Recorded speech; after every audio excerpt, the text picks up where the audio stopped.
தலைவன் இளையடி சரணம் சரணம் சரவண பவகுக சரணம் சரணம் கலைநிறை கணபதி சரணம் சரணம் கஜமுக குணபதி சரணம் சரணம் சிலைமலை உடையவர் சரணம் சரணம் சிலைமலை உடையவர் சரணம் சரணம் சிவ சிவ சிவ சிவ சரணம் சரணம் சிவ சிவ சிவ சிவ சரணம் சரணம் கலைநிறை கணபதி சரணம் சரணம் கஜமுக குணபதி சரணம் சரணம் உழைவரும் ஒரு பறை சரணம் சரணம் உழைவரும் ஒரு பறை சரணம் சரணம் உமை சிவை அம்பிகை சரணம் சரணம் உமை சிவை அம்பிகை சரணம் சரணம் கலைநிறை கணபதி சரணம் சரணம் கஜமுக குணபதி சரணம் சரணம் சரணம் சரணம்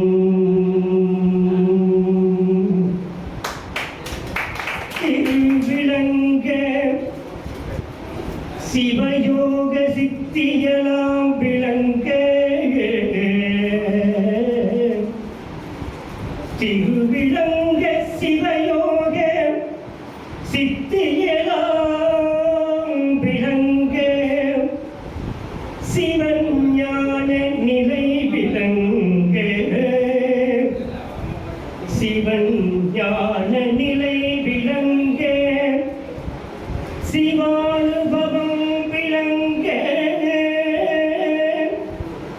சிவானுபவம் விளங்க தெருவிளங்கி திருத்தில்லை திருச்சிற்றம்பலத்தே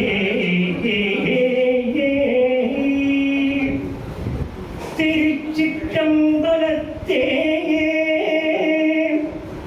திருக்கூத்து விளங்க ஒளி சிறந்த திருவிளக்கே ஒளி சிறந்த திருவிளக்கே உருவிளங்கே உயிர் விளங்கே உணர்ச்சி அது விளங்கே உரு விளங்கே உயிர் விளங்கே உணர்ச்சி அது விளங்கே உலகமெல்லாம் விளங்கே அருள் உதவு பெரும் தாயாம் அருள் உதவு பெரும் தாயாம் மறுவிலங்கு குழல் வள்ளி மகிழ்ந்து ஒரு வாழ்விலங்க வயங்கு வணிப்பொது விளங்க வளர்ந்த சிவக்கொழுந்தே கும்படா உடம்பும் கும்படா உடம்பும் உரைப்படா மனமும் கும்படா உடம்பும் பொய்படா மனமும் பொய்படா ஒழுக்கம் பொருந்தி படா உடம்பும் பொய்படா மனமும் பொய்படா ஒழுக்கமும் பொருந்தி கண்படாது இரவும் கண்படாது இரவும் பகலும் நிந்தனையே கண்படாது இரவும் பகலும் நிந்தனையே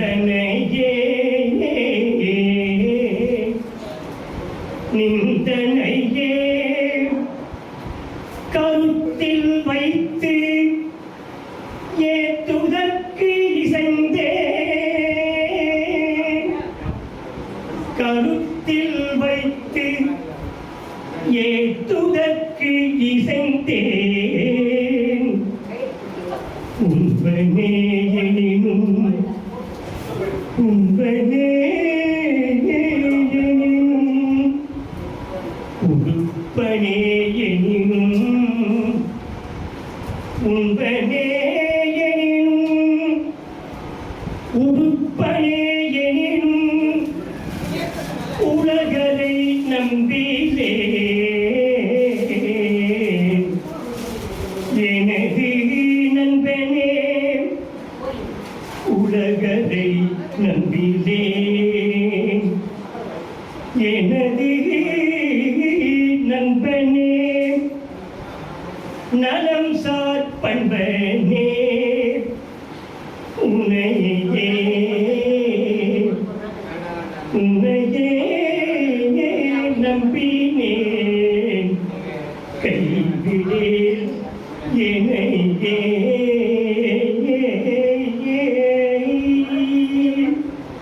உன்னையே நம்பினேன் கைவிடே என்னையே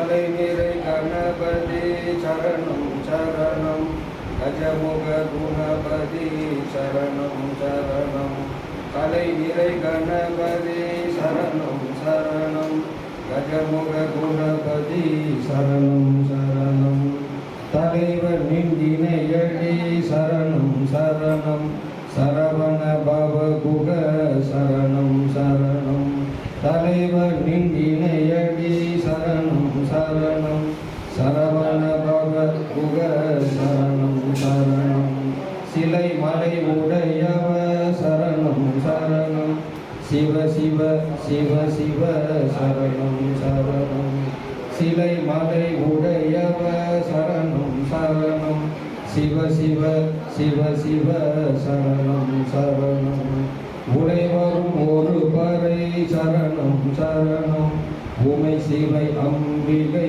சரணம் சரணம் உடைவரும் ஒரு பறை சரணம் சரணம் உமை சிவை அம்பிகை சரணம் சரணம் தாயாகி தந்தையுமாய் தாங்குகின்ற தெய்வம் தன்னை நிகரில்லாத தனித்தலைமை தெய்வம் தாயாகி தந்தையுமாய் தாங்குகின்ற தெய்வம் தன்னை நிகரில்லாத தனித்தலைமை தெய்வம் வாயார வாழ்த்துகின்றோர் மனத்தமர்ந்த தெய்வம் மலரடி என் சென்னிசை வைத்த பெரும் தெய்வம் வாயார வாழ்த்துகின்றோர் மனத்தமர்ந்த தெய்வம் மலரடி என் சென்னிசை வைத்த பெரும் தெய்வம் காயாது கனியாகி கலந்திருக்கும் தெய்வம் கருணை நிதி தெய்வம் முற்றும் காட்டுவிக்கும் தெய்வம் காயாது கனியாகி கலந்து இனிக்கும் தெய்வம் கருணை நிதி தெய்வம் முற்றும் காட்டுவிக்கும் தெய்வம் சேயாக என்னை வளர்க்கும் தெய்வ மகாதெய்வம் சிற்றமையில் ஆடுகின்ற தெய்வம் அதே தெய்வம் சேயாக என்னை வளர்க்கும் தெய்வ மகாதெய்வம் சிற்றமையில் ஆடுகின்ற தெய்வம் அதே தெய்வம் அருட்பெரும் ஜோதி அருட்பெரும் ஜோதி தனிப்பெரும் கருணை அருட்பெரும் ஜோதி. அடுத்ததாக விண்ணப்பம் வாசிப்பதற்காக அடியார் சங்கரன் அவர்கள். எல்லாமுடைய அருட்பெருஞ்சோதி அற்புத கடவுளே, இது தொடங்கி எக்காலத்தும் சுத்த சன்மார்க்கத்தின் முக்கிய தடைகளாகிய சமயங்கள் மதங்கள் மார்க்கங்கள் என்பவற்றின் ஆசார சங்கற்பங்களும் வர்ணம் ஆசிரமம் முதலிய உலகாச்சார சங்கற்பங்களும் எங்கள் மனதில் பற்றாவண்ணம் அருள் செய்தல் வேண்டும். சுத்த சன்மார்க்கத்தின் முக்கிய லட்சியமாகிய ஆண்மநேய ஒருமைப்பாட்டுரிமை எங்களுக்குள் எக்காலத்தும் எவ்விடத்தும் எவ்விதத்திலும் எவ்வளவும் விலகாமல் நிறைந்து விளங்க செய்வித்து அருள வேண்டும். எல்லாமாகிய தனிப்பெரும் தலைமை அற்பெரும் ஜோதி ஆண்டவரே, தேவரே, திருவருள் பெருங்கருணைக்கு வந்தனம் வந்தனம். அற்பெருஞ்சோதி அற்பெருஞ்சோதி தனிப்பெரும் கருணை அற்பெருஞ்சோதி. ஐயா சங்கரன் அவர்களுக்கு சிறப்பு செய்யப்படுகிறது. அற்பெரும் ஜோதி அற்பெரும் ஜோதி தனிப்பெரும் கருணை அற்பெரும் ஜோதி.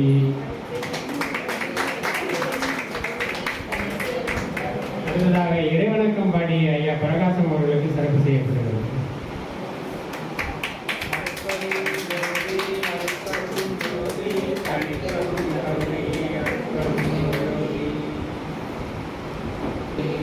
வாழையடி வாழை என வந்த திருக்கூட்டம் வரவை சார்ந்த மெய்யன்பர்களே, வாழையடி வாழை என வந்த திருக்கூட்டம் வரவை சார்ந்த மெய்யன்பர்களே, தாயின் பெரிதும் தயவுடைய தந்தை உலகை உய்விக்க வந்த வள்ளல் ராமலிங்க பெருமானாரின் திருவருளால் இது நடக்கிறது.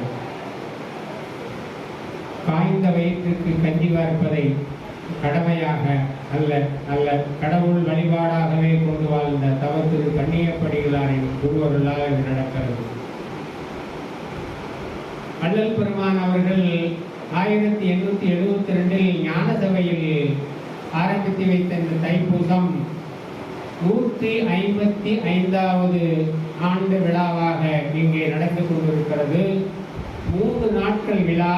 ஐயா கண்ணியப்படிகள் ஆரம்பித்து வைத்த அந்த பாரம்பரியம் இன்றைக்கு 3வது நாளில் மாலை பொழியில் அடியெடுத்து வைத்துக் கொண்டிருக்கிறது.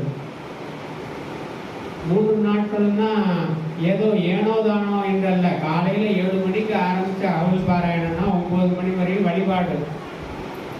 அப்புறம் முடிச்ச உடனே பசியாற்றி விட்டார். திருப்பி 10 மணிக்கு திருப்பி வந்து சத்விசாரம்னு 2 பேராசிரியர்கள் வந்து அது முடிஞ்ச உடனே பசியாற்றி விட்டார். அது முடிஞ்ச உடனே மாலை நேரத்தில் அருட்பா கச்சேரி. இப்படி ஒரு என்ன சொல்றதுன்னா நிரல் நிறையாகவே நிகழ்ச்சிகள் நிறைய அமைந்த வண்ணமாக இருந்தன என்றால் அது திருவருள் கூட்டுவித்ததால் நடந்தது என்கின்ற நன்றி உணர்வை திருவருளுடைய திருவடியில் சமர்ப்பணம் செய்து கண்ணிப்படிகளார் அவருடைய திருவடியில் சமர்ப்பணம் செய்து அவற்றையெல்லாம் 2 நாள் கடந்து 3வது நாளில் மாலை பொழுதில் நாம் இந்த நிறைவான என்ன சொல்லுவாங்க கேட்டிங்கன்னா உயரப்போகின்ற கோபுரங்களுக்காக உச்சி பொழுதில் நடக்க வேண்டியது இருக்கும். உயரப்போகின்ற கோபுரங்களுக்காக உச்சி பொழுதிலும் நீங்கள் நடக்க வேண்டியிருக்கும். புலரப்போகின்ற பொழுதுகளுக்காக புயல் இரவுகளிலும் கூட நீங்கள் நடக்க வேண்டியது இருக்கும். இல்லைன்னா கோபுரம் உயருமா? உயராது. உயரப்போகின்ற கோபுரங்களுக்காக நீங்கள் உச்சி பொழுதிலும் உழைப்பதற்கு தயாராக இருக்கவே வேண்டும். அதனால தான் உச்சி பொழுதிலையும் கூட இங்கே நிகழ்ச்சிகள் நடந்த வண்ணமாக இருந்தன போலும் என்கின்ற எண்ணத்தோடு வெளியே நீங்கள் இருந்து கொண்டிருக்கிறேன். ஆனால் நிகழ்ச்சி அருட்பா கச்சேரி பண்ணும்போது கூட அதுவும் முடிஞ்சு போகும்போது 9 மணி ஆகிடும். ஸோ அப்போ என்ன சொல்ல வேண்டியது இருக்கும்? விடிய போகின்ற பொழுதுகளுக்காக நீங்கள் அந்த பொழுதுலையும் கூட பயணிக்க வேண்டியதை இருக்க வேண்டும். ஏன்னு கேட்டால் எப்போவுமே நீங்கள் அந்த பயணம் உங்களுக்கு தொடர்ந்து இருக்கணும். நேரம் அவங்க தன்னுடைய மேசை மேலே வச்சிருப்பாங்க. அண்ட் மைல்ஸ் டு கோ அதில் அதாவது தன்னுடைய மேசை மேலே அந்த ஜவஹர்லால் நேரு அவங்க ஒரு பாட்டு எழுதி வச்சிருப்பாங்க. The woods are lovely, dark and deep. The woods are lovely, dark and deep, and I have no time to see. And miles to go before I sleep, and miles to go before I sleep. பார்க்கறதுக்கு இந்த கானகங்கள் காடுகள் அல்லது எல்லாமே வானம் எல்லாமே பார்க்கறதுக்கு அற்புதமாக இருக்குது. ஆனாலும் கூட நான் போக வேண்டிய தூரம் ரொம்ப இருக்கு. அதனால வந்து நான் அந்த பார்த்துட்டு அந்த இடத்துல நான் நின்றுட மாட்டேன். The woods are lovely, dark and deep, and miles to go before I sleep. நான் போக வேண்டிய தூரம் ரொம்ப இருக்கு. அந்த வயதில் கண்ணியப்படிகளார் ஆரம்பித்து வச்ச அந்த பயணம் தொடர்ந்து போய்கொண்டே இருக்க வேண்டும் என்கின்ற நம்முடைய விண்ணப்பத்தை அவர்கள் பரிசீலனை செய்து அந்த ராஜபாட்டையிலே நடந்து கொண்டிருக்கின்றோம் என்று சொன்னால் அது மிகையாக. இன்றைக்கு நிறைவாக இந்த 3வது நாள் விழா வந்து உபயதாரர்களுடைய அவங்களுடைய நண்படை ஒரு பக்கம் நிகழ்ச்சிக்கு பார்க்க வந்திருந்தோம். இப்போ தைப்பூசனாலே நிறைய பேர் வருவாங்க பார்க்கறதுக்காக, அது ஒரு பக்கம். அப்புறம் 2 அருளாளர்கள் இங்கே வந்து பேசிட்டு இருந்தது நிறைவாக இருந்தது. ஆனாலும் கூட நம்ம மாலையில் வந்து என்னன்னு கேட்டிங்கன்னா, திரை நீக்கி ஜோதி தரிசனம் செய்ய வேண்டும் என்பது ஒரு பாரம்பரியமாகும். அதுதானே இங்கே வடலூரில் காட்டிட்டு இருக்கிறாங்க. இதில் பெருமானுடைய அருள் வாய்க்கப்படும் போது எப்படி இருக்கும்னு கேட்டிங்கன்னா, இந்த ஐந்தொழில் செய்கிறவங்களோட சாதாரணமாக பேசணும் அப்படின்னு சொன்னால், எடுத்த உடனே பெருமான் வந்து அருளை வந்து கொடுத்த மாட்டாங்க. நீங்கள் அந்த சரியை கிரியை யோகம் ஞானம் இதெல்லாம் வந்து கடந்து போயிட்டு இருக்க போகும்போது திருவருள் எப்போ கொஞ்சம் அப்படி அப்படி அது என்னன்னு கேட்டால் ஒரு கோடு போட்டது மாதிரி அது தெரிய வருமா. எப்படி அப்படின்னு சொன்னாங்கன்னா, இந்த மின்மினி பூச்சியினுடைய வெளிச்சத்தில் நம்ம ரொம்ப தூரம் நடக்க முடியாது. ஆனால் இருட்டாக இருக்கும்போது அதுவே ஒரு பெரிய வெளிச்சமாக தெரியாது. ஆனால் மின்மினி பூச்சியினுடைய வெளிச்சம் நட்சத்திரங்களுடைய வெளிச்சத்திற்கு இணையாக ஆகவே முடியாது. வள்ளல் பெருமான் கூப்பிடுறது என்னன்னா, நீங்கள் நட்சத்திர வெளிச்சத்தில் நீங்கள் வாழ வேண்டிய நிலைப்பாட்டிற்குரியவர்கள் ஏன் மின்மினி பூச்சியிலேயே தலைத்து விட்டு அங்கே இருக்கிறீர்கள் என்கின்றதை தான் கேட்கிறார். ஏன்னு கேட்டீங்கன்னா, அருள் வந்து ஏகதேசம் அருள் பரிபூரணம் சொல்லுவாங்க. நான் அதுக்குள்ள ரொம்ப போகல. நான் உங்களுக்கு அருள் பரிபூர்ணமா வேணுமா, அருள் ஏகதேசமா வேணுமா? கோயிலெல்லாம் போய் ஒரு பார்த்துட்டு வரப்போகும்போது சொல்லுவாங்க, நல்ல அபிஷேகம்னா நல்ல அது பிழையாகவோ குறியாகவோ யாரும் சொல்லலாம். அது ஒரு படிக்கட்டு. நீங்கள் அங்கேயே தங்கிடாதீங்க. உங்களுக்குள் உங்களை பாருங்கள், உங்களுக்குள் உங்களை பாருங்கள். தன்னை அறிதல் என்கின்ற பயணத்தை நோக்கி நீங்கள் செல்வீர்களே, ஆனால் தன்னை அறியும் போது தலைவனை அறியக்கூடிய ஒரு வாய்ப்பு உங்களுக்கு கிடைக்கிறது. தன்னை அறியாமலே நிச்சயமாக நீங்கள் தலைவனை அறிய முடியாது. தலைவனுடைய வேலை என்னன்னா, தன்னை கொஞ்சம் அப்படி காமிப்பார். இந்த ஆன்மா நம்ம மேலே அன்பாக இருக்குது அப்படின்ற காரணத்துக்காக அப்படி கொஞ்சம் காமிச்சிட்டு, நீங்கள் எந்த அளவுக்கு விசுவாசமாக இருக்கீங்களோ அந்த அளவுக்கு தான் அவர் திருப்பி வந்து அதை எப்படி உங்களுக்கு இப்போ கொடுக்கலாமா, நாளைக்கு கொடுக்கலாமா, இன்னும் கொஞ்சம் நாள் கழிச்சு கொடுக்கலாமா அப்படின்னு அப்படியே போயிட்டே இருக்கும். இது எங்கே ஒன்று செய்யணும்னு கேட்டிங்கன்னா, மறைத்தல் அருளல் என்கின்ற நிலைப்பாட்டுக்கு வரும். அருள்வதற்கு சரியாகத்தான் இருக்கிறாங்க, விருப்பமாக தான் இருக்கிறாங்க. ஆனாலும் கூட அந்த ஆன்மா பக்குவப்பட்டு இருக்கணுமே.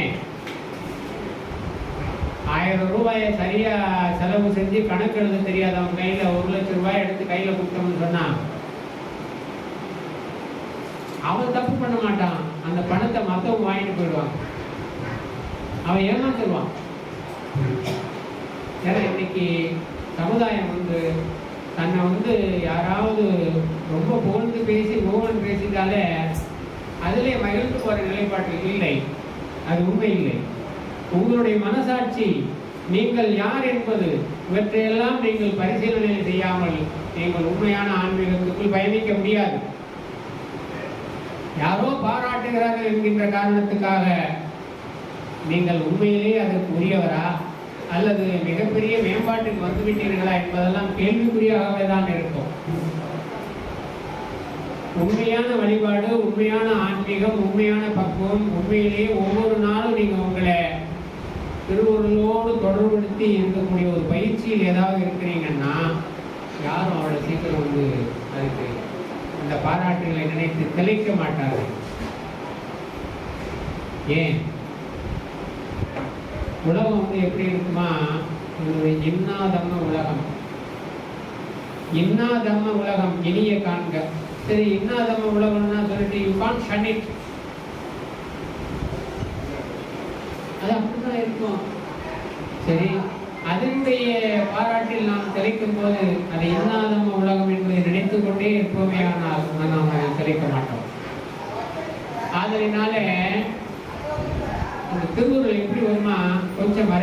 கொஞ்சம் கொடுத்து கொஞ்சம் அப்படி பண்ணி அப்படி கொஞ்சம் கொஞ்சமாக இருக்குமா. இவர் வந்து இந்த ஞான நடனத்தில் முழுவதுமாக பயணிப்பவர்களாக இருப்பார்களே, ஆனால் அது ஊன நடனத்தை கடந்து ஞான நடனத்துக்குள்ள வந்து பயணிப்பவர்களாக இருக்கும். அது அந்த 2 நடனமும் யார் பண்றதுன்னா சிவன் தான் பண்றது, நடராஜர் தான் பண்றாரு. உலகியில் இருந்துட்டு எனக்கு இது வேணும் அது வேணும் அப்படின்னு சொல்லி ஓடி பைய போகும்போது அது ஊன நடனத்தை சார்ந்ததாகவே இருக்கிறது. இல்லை கார் இருக்கு, எடுக்க போகும்போது எடுக்க முடியல, அங்கே ஒரு ஒரு ஒரு ஒரு நிமிஷம் நிறுத்தி வைக்கிறாங்க. உங்கள் பொருள் தான், ஆனால் நீங்கள் புறப்பட முடியல, ஏதோ ஒரு காரணத்தில் கார் வந்து புறப்பட மாட்டேங்குது. செய்யும் அங்கே நம்ம அத்தனை மணிக்கு அங்கே போகணுமே, சொந்த காருக்கு டிராஃபிக்கில் மாட்டிக்காமல் யாரையும் கூப்பிடாம நேரம் அப்படியே போயிடலாம் அப்படின்னு நினச்சா வண்டியே புறப்படும். உங்கள் வண்டி உங்கள் காரு, நீங்கள் உங்கள் பணம் போடணும், ஏன் ஸ்டார்ட் ஆக மாட்டேங்குது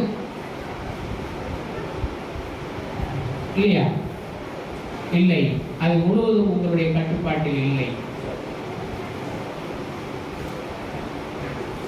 நீங்க நினைச்ச வண்ணமாக, அதுவும் குறிப்பாக பார்த்தீங்கன்னா இந்த கோயிலுக்கு போறது உண்மையா வழிபாடு பண்றவங்கலாம் பார்த்தீங்கன்னா, எனக்கு தெரிஞ்ச ஒருத்தர் ஒவ்வொரு வாரத்தில் ஒரு நாள் செவ்வாய்க்கிழமை கரெக்டாக அந்த சிவன் கோயில், முருகன் கோயில் அல்லது ஒரு மகானுடைய சமாதிக்கு போயிட்டு பார்த்துட்டு தான் வருவாங்க.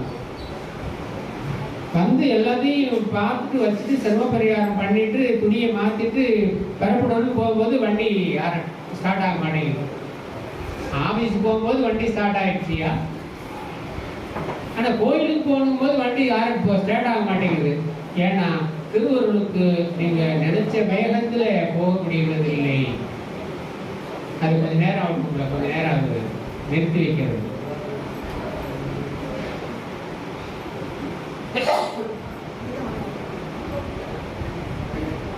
கொஞ்ச நேரம் நிறுத்தி வைக்கிறது இல்லையா? அப்படித்தானே? ஆதலினால இந்த நிறுத்தி வைப்பது என்பது எப்படி இருக்குன்னு கேட்டீங்கன்னா, திரைமறைப்பாக இருக்கிறது. ஒவ்வொரு திரையா கலைஞ்சு நம்ம அப்பதான் வந்து போதியப்பாங்க. அதுதான் வந்து அருள் பரிபூரணம். இது எப்படிப்பட்ட நிலைப்பாட்டில் எல்லாம் நம்ம கடந்து போக வேண்டி இருக்கிறது என்பதை பற்றியெல்லாம் சிந்திப்பதற்காகவும் தன்னுடைய அனுபவங்களை சொல்வதற்காகவும் இங்கே 2 விற்பனர்கள் இங்கே வந்திருக்காங்க. ஒருவர் வந்து அன்பிற்குரிய அடியார் ஆதிராமுல்லை அவர்கள், இன்னொருவர் நம்ம சன்மார்க்க தங்கள் பொலியரசி அசோகன் அவர்கள். ஆதிராமுல்லை அவர்கள் உண்மையிலேயே இந்த நிறுவனத்தின் மீது இதை பயிற்சி களமாகவே கொண்டு நம்மோடு எப்போதும் அன்பாகவே இருக்கக்கூடியவங்க. கணியப்படிகளார் வாழ்ந்த காலத்திலேயே அங்கே அவங்களோடு பேசி அவங்களுடைய ஆசீர்வாதத்துக்கு பரிபூர்ணமாக ஆளானவர்கள். அவர்களை வருக வருக வருக வருக வள்ளலாறுலேயே அவங்க பிஹெச்டி பண்ணியிருக்காங்க. அருட்பாவை எடுத்துருந்து அவங்க பண்ணாங்க. அதை இங்கே உட்கார்ந்து தான் பண்ணாங்க போது தான் எங்களுக்கு எப்போவுமே அவங்க வந்தால் தான் இந்த விழா நிறைவடையும். ஏன்னா அவங்களோட இருந்தவங்க, அருட்பாவோட பயணித்து ஆராய்ச்சியில் ஈடுபட்டவங்க, அவங்க இங்கே வருவது எங்களுக்கு நிறைவுக்கு நிறைவாக இருக்கும் என்கின்ற எண்ணத்தோடு தான் அவங்க ஒவ்வொரு தடவையும் அவங்கள நாங்கள் வந்து கூப்பிடுவோம். ஏன்னு கேட்டால் அவங்க இயல்பாகவே இந்த இடத்தின் மீது அவங்களுக்கு ஒரு அன்பு உண்டு, வள்ளலார் மீது இன்னும் ஒரு அன்பு உண்டு. அவங்களோட பேசி பார்க்குறவங்களுக்கு தான் தெரியும். ஏதாவது ஒரு சிரமம் முடிந்தோன்னா நான் நேரே வள்ளலார்கிட்ட கேட்டுருவேன் அப்படின்னு சொல்லி சொல்லுவாங்க. சாதாரண ஒரு பெரிய ஆள்கிட்ட பேசுறதுக்கே நமக்கெல்லாம் சிரமமாக இருக்குது. நீ வள்ளலார்கிட்டே நேரம் கேட்டுற மாதிரின்னா அதெல்லாம் எவ்வளோ ஒரு தைரியம் இருக்கணும். உண்மை இருக்குமே. ஆனால் நீங்கள் யார் வேணுமானாலும் பேசலாம். நீங்கள் உண்மையாக இருக்கீங்க, சத்தியமாக இருக்கணும்னா யார்கிட்ட வேணாலும் பேசலாம். இவங்ககிட்ட தான் ஏன் அதில் என்ன இருக்கு? சத்தியமாக இருக்கிறவங்களுக்கு துணையாக தெய்வமே நிற்கும். ஆதலினால அவங்க இல்லை, அதுதான் பெருசு. அந்த வகையில் அந்த ஜோதியினுடைய சிறப்பை பற்றி சொல்வதற்கு ஓதி ஓதி ஓதி ஓதி உணர்பவர்கள் நிறைய பேர் இருக்கிறார்கள். ஓதாது உணர்ந்த வழித்தடத்தில் வந்தவர் மலர் பெருமான் அவர்கள். இந்த ஜோதியை பற்றி, அதனுடைய சிறப்பை பற்றி நாம் எல்லோரும் கேட்பதற்கு அனித்தமாக இருக்கின்றோம் என்பதை சொல்லி அவர்களை வருக வருக வருக என அருளாமுதம் தருக தருக.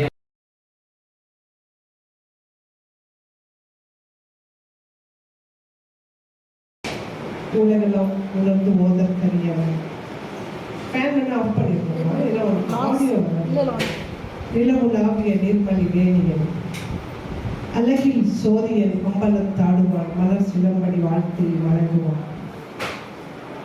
தெளிவுறவே அறிந்திடுதல் தெளிவு பெற ஒளிந்திடுதல் சிந்திப்பார்க்கே கனிவளர உள்ளத்தின் ஆனந்த கனவுகளை காட்டல் கண்ணீர் துளி வர உள் உருக்குதல் இவையாவும் உயர்வும் கலைகளென்றோ ஒளிவளரும் தமிழ்வாணி அனைத்தும் அருள்வாணியே கங்காக்கவி பாரதி தமிழ் வழக்கத்தை உண்மை. இந்த 155வது தைப்பூச திருவிழாவை சீரும் சிறப்புமாக நடத்தி கொண்டிருக்கின்ற ரசப்பாக்கம் தொண்டு நிறுவனத்தின் தலைவர் போற்றுதலுக்கும் மரியாதைக்கும் உரிய ஐயா மாணிக்கம் அவர்களே, இந்த நிறுவனத்துடைய செயலாளர் ஐயா பாபு அவர்களே, எனக்கு பொன்னாடை அணிவித்து நான் பார்த்துருக்கிற அம்மாவை ஆனால் சரியா நினைவுக்கு வரல. தொடர்ந்து இங்கே வந்தவதால எல்லாரையும் பார்த்துருக்கிறேன். சில நேரங்களில் நமக்கு பெயர் மட்டும் தெரியாமல் மாவர்களே, முன்னிலை வகித்துக் கொண்டிருக்கக்கூடிய மொழியரசி அசோகன் அவர்களே, மாணிக்கம் ஐயாவுக்கு ஒரு மணிமேகலையாக எல்லாவற்றையும் வழங்கி கொண்டிருக்கின்ற. ஏன்னா ஒரு உணவை மட்டும் சொல்ல முடியாது. பெண்கள் தைரியத்திலிருந்து எல்லாவற்றையும் ஆண்களுக்கு கொடுப்பவர்கள் பெண்கள் தான். இதில் பெண்ணையும் பேசலாம் என்றாலும் மணிமேகலை என்பதனால அந்த விஷயத்தை நான் சொல்றேன். அதே போல எங்க ஒவ்வொருவருடைய பெயரும் எனக்கு ஓரளவுக்கு தெரியும் என்றாலும் தவறாக சொல்லிவிடக் கூடாதே என்பதனால ஒரு பாதுகாப்பு உணர்ச்சியோடு உங்கள் அத்தனை பேருடைய பாதார விந்தங்களை வணங்கி என்னுடைய உரையை நான் தொடங்குகின்றேன். எல்லாரையும் தெரியும், இருந்தாலும் தப்பா பேச விரும்புறதுக்கு ஒரு சின்ன பயம். அற்புதமான ஒரு தைப்பூச திருவிழா இங்க தமிழ்நாடு மட்டுமல்ல உலகெங்கும் பார்த்தீங்கன்னா முருகனை கொண்டாடி கொண்டிருக்கிறார்கள். முருகனுக்கு ஞான வேலை பார்வதி அவர்கள் வழங்கிய நாள் இந்த நாள். அதுதான் ரொம்ப முக்கியமானது. அதே போல முருகன் வள்ளியை மணந்து கொண்ட நாள் இந்த நாள் தான் சொல்லுவாங்க. நமக்கு சன்மார்க்கிகளை பொறுத்த வரைக்கும் பார்த்தீங்கன்னா பெருமாள் ஒளியோடு கலந்து நம்மோடு கலந்திருக்கக்கூடிய இந்த நாள் முக்கியமான நாள் சன்மார்க்கிகளுக்கு.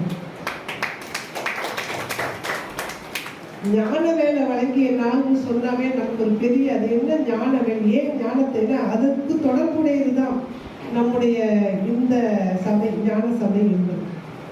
அந்த நாள்ல தானே ஞானவேல் முருகனுக்கு பார்வதி தேவியார் ஞானவேல் வழங்கிய அந்த நாள்ல தான் திரை விளக்கி ஞான சபையில இறைவனை காட்டிய நாளாக பெருமாள் காட்டியிருக்கிறாங்க. அப்ப அந்த ஞானத்துக்கும் இந்த ஞானத்துக்கும் தொடர்புடையதாகத்தான் நம்ம பார்க்க முடிகிறது. ஏன்னா பெயரையே ஞான சபைன்னு வைக்கிறாங்க. இதை பத்திலாம் நம்ம ரொம்ப தெளிவா சிந்திக்கத்தான் வேண்டியிருக்கு. அந்த வேல் நீங்க சொல்லும் போது நீங்க யோசிச்சு பார்க்கலாம். எல்லா கடவுள்கள் கிட்டையும் ஆயுதங்கள் உண்டு. பார்வதின்னு எடுத்துக்கிட்டா சூழாயுதம் வச்சிருப்பாங்க, சிவன் மண்ணு வச்சிருப்பாரு. ஒவ்வொரு கடவுளும் ஆயுதங்கள் உண்டு. ஆனால் எந்த ஆயுதத்துடைய பெயரையாவது குழந்தைகளுக்கு சூட்டுகிறார்களா? ஆனால் முருகனுடைய கையில் இருக்கக்கூடிய வேலின் பெயரை ரொம்ப மகிழ்ச்சியா வேலாயுதம், ஞானவேல், குமரவேல், கந்தவேல் என்றெல்லாம் அந்த ஆயுதத்தின் பெயரை குழந்தைகளுக்கு சூட்டுகிறோம் என்றால் அது ஆயுதம் அல்ல, அது ஞானத்தை தரக்கூடிய ஆயுதம். அதனாலதான் முருகனுக்கு குழந்தைக்கு, சின்ன குழந்தைக்கு ஞானத்தை கொடுக்கறதுக்காக அதை வழங்கியிருக்காங்க. நம்ம அப்படிதான் சிந்திக்க வேண்டியிருக்கு. அந்த ஒரு அற்புதமானது ஒரு நாள்ல. அதனாலதான் அருணகிரிநாதர் வேல் மாறல்னு பாடுவார். வேலுக்கு தனியா ஒரு 10 பாட்டு பாடுவார்.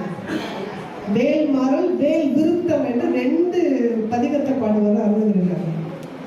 அப்படி ஒரு நல்ல நாள்ல நம்ம இங்கே சன்மார்க்க சங்கத்துல பெருமாள் எப்படி இறையோடு ஒளியோடு கலந்தார், ஏன் பெருமாள் ஜோதி வழிபாடு என்பதை கையில எடுத்தார் அப்படிங்கிறத பத்தி கொஞ்சோண்டு நம்ம உங்களோட சேர்ந்து நான் சிந்திக்கிறேன். அவ்வளவுதான்.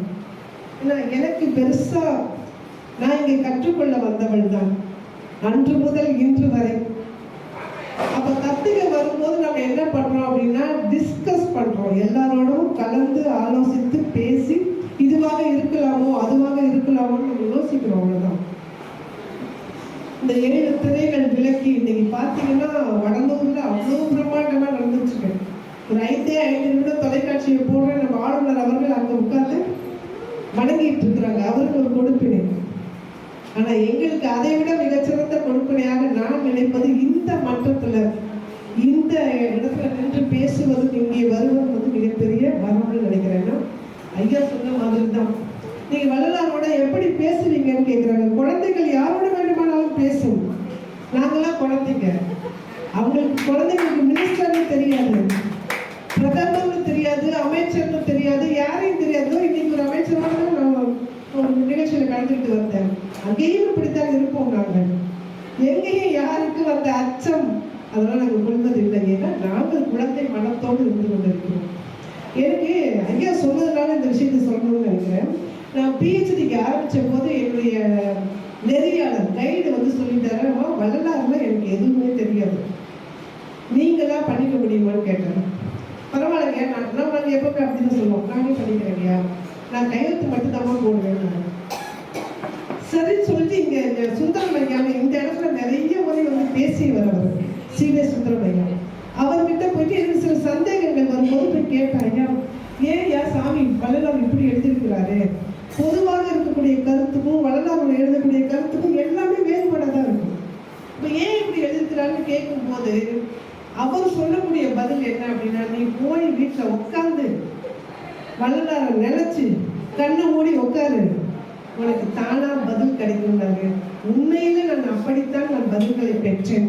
அப்படித்தான் என்னுடைய பயிற்சியை, என்னுடைய முனைவர் பட்டத்தை நான் பெற்றேன்னு சொல்றேன். இப்போ கூட பார்த்தீங்கன்னா யார்கிட்ட நம்ம என்ன கேட்க முடியும், நாம வாசித்து வாசித்து அனுபவத்தின் ரீதியாக நம்ம பேசுவோம். வள்ளலாரோட இது ஏன் இப்படி சொன்னீங்கன்னு பேசும்போது நம்மை அறியாமல் நமக்கு சில செய்திகள் கிடைக்கும். சும்மா எதுவும் செய்தி கிடைக்கும்னு சொல்லுவாங்க, அந்த கதை தான் இந்த கதை. அப்ப இப்ப வந்து நம்ம ஜோதி ஒரு அற்புதமான தலைப்பு கொடுத்துருக்குறாங்க, ஜோதி உணர்வு அரும் ஜோதி. நான் ஏன் இந்த தலைப்பை கொடுத்தேன்னா, அதுக்கு ஒரு மாசத்துக்கு முன்னாடி ஒரு கிறிஸ்துவ ஆலயத்துல வள்ளலாருடைய ஒளி வழிபாடை பற்றி பேசுங்கன்னு கேட்டாங்க. ஒரு கிறிஸ்துவ ஆலயத்துல அந்த சர்ச்சில் போய் பேசும்போது ஏன் வந்து அவங்க வந்து எல்லா சமயத்தையும் கூப்பிட்டு எல்லா சமயத்துக்காரங்களையும் கூப்பிட்டு பேசுறாங்க. அந்த எல்லா சமயத்தையான கிறிஸ்துவர்கள், இஸ்லாமியர்கள், சமணர்கள், பௌத்தர்கள் எல்லாரையும் கூப்பிட்டு பேச சொன்னாங்க. அதுல என்ன வந்து வள்ளலாருடைய ஒளி வழிபாட்டை பத்தி பேசுங்கன்னு சொன்னாங்க. ஏன் ஒளி வழிபாட்டை கையில எடுத்தாரு அப்படின்னு ரொம்ப சிம்பிள் தான். ஆனா அது ஒரு வரலாற்று மூலமாக நம்ம பார்க்கணும் ஏன் எடுத்தாரு அப்படின்னு. நமக்கு இந்த மேடையிலேயே நான் பலமுறை சொல்லியிருக்கிறேன், இங்க வந்து அதாவது இந்தியா அடிமை நாடாக இருந்தது, ரொம்ப ஏழ்மையில இருந்தது, வறுமையில இருந்தாங்க, சாப்பாட்டுக்கு வழி இல்லாம இருந்தாங்க மக்கள்.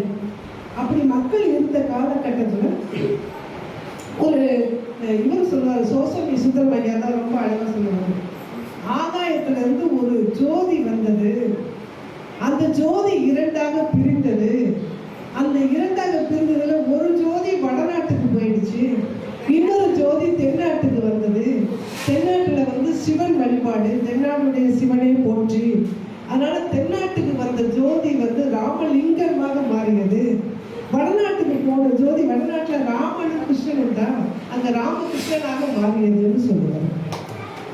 அப்படித்தான் பாத்தீங்கன்னா அப்போ 4 அமைப்புகள் தோன்றியது. அந்த அமைப்புகள் பத்தி எல்லாருக்குமே தெரியும், இருந்தாலும் சொல்லிடுறேன். 4 அமைப்புகள் என்னன்னா, ராஜாராம் மோகன் ராய்னு ஒருத்தர் வந்தார். அவர் வந்து பிரம்ம சமாஜம்னு ஒரு சமாஜத்தை ஆரம்பிச்சாரு. அதுக்கப்புறம் வந்ததே வந்து வள்ளலாரோட சமரச சுத்த சன்மார்க்கம், அது 1865 ஆரம்பிக்கிறாங்க. தயானந்த சரஸ்வதி சுவாமிகள்னு ஒருத்தர் வர்றாங்க. அவர் வந்து ஆரிய சமாஜத்தை ஆரம்பிக்கிறார். அதுக்கப்புறம் ராமகிருஷ்ணர் அவர் எதையும் ஆரம்பிக்கல, அவரே ஒரு நிறுவனமாக இருந்தார். ஆனா அவருக்கு நல்ல தொண்டர்கள், சீடர்கள் இருந்தாங்க. அந்த சீடர்கள்ல ஒருத்தர் தான் விவேகானந்தர். அவர் ஆரம்பித்தது தான் ராமகிருஷ்ண மடம் என்பது. ராமகிருஷ்ணர் எதையும் ஆரம்பிக்கல. அப்ப ராமர் இந்த 4 அமைப்புகளுக்கும் வள்ளலாருடைய இந்த 4 வள்ளலாருடைய சன்மார்க்க சங்கத்துக்கும் மற்ற 3 அமைப்புகளுக்கும் என்ன வேறுபாடு? ஏன் ஆரம்பிச்சாங்க? எல்லாருமே மக்கள் பணி செய்வதற்காக, மக்கள் தொண்டே மகேசன் தொண்டு, வறுமையில் இருக்கக்கூடிய மக்களுக்கு தொண்டு செய்யணும் அப்படிங்கிறதுக்காக தான் ஆரம்பித்தாங்க. அதுல என்ன வேறுபாடுனா, அந்த அமைப்புகள்ல பிரம்ம சமாஜத்துக்கு ராமகிருஷ்ண மடம் ரெண்டுமே உருவ வழிபாட்டை கையில் எடுத்தாங்க. உருவ வழிபாடு ரொம்ப முக்கியமானது அப்படின்ட்டு. ஆரிய சமாஜம் இல்லவே இல்லை, நாங்கள் அருவ வழிபாட்டை தான் எடுப்போம்னு சொன்னாங்க. ஆனால் வள்ளலார் தான் யோசிக்கிறார், உருவ வழிபாட்டை எடுத்தா இஸ்லாமியர்கள் வரமாட்டாங்க, இஸ்லாமியர்களுக்கு உருவ வழிபாடு கிடையாது, பௌத்தர்கள் வரமாட்டாங்க. அருவ வழிபாட்டை எடுத்தா பக்குவம் இல்லாத ஆன்மாக்கள், எங்களை மாதிரி முதல் கட்டத்துல வணங்கக்கூடியவர்களுக்கு ஒரு உருவமோ ஒரு அடையாளமோ கொடுக்கலன்னா வணங்க தெரியாது, கடவுள் கிட்டேயே போக தெரியாது. அதனால உருவமும் வேண்டாம், அருவமும் வேண்டாம், அரு உருவமாக. இப்ப நீங்க ஒளி ஜோதின்னு பாத்தீங்கன்னா உங்களுக்கு உருவமும் இருக்கு, ஜோதி என்பது ஒரு உருவமா தெரியுது, அதே சமயம் அது முழுமையான உருவமும் கிடையாது. அதனால அரு உருவமாக ஒரு வழிபாட்டை கையில வல்லபெருமானார் எடுத்தார்.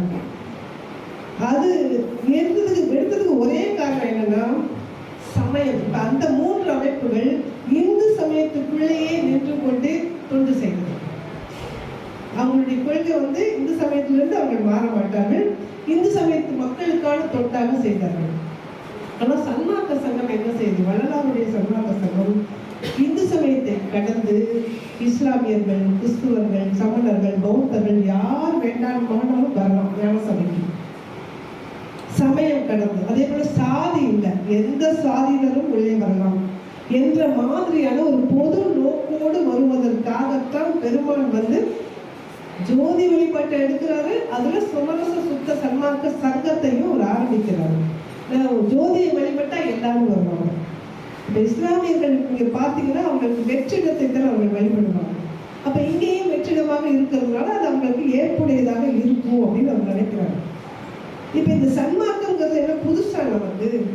வள்ளலார் தான் சன்மார்க்கத்தை கொண்டு வந்தாரா அப்படின்னு கேட்டா, சன்மார்க்கம் என்ற சொல் பழைய சொல் தான் இருந்தது, வெவ்வேறு வார்த்தைகள்ல அதை பேசிக்கிட்டு இருந்தாங்க.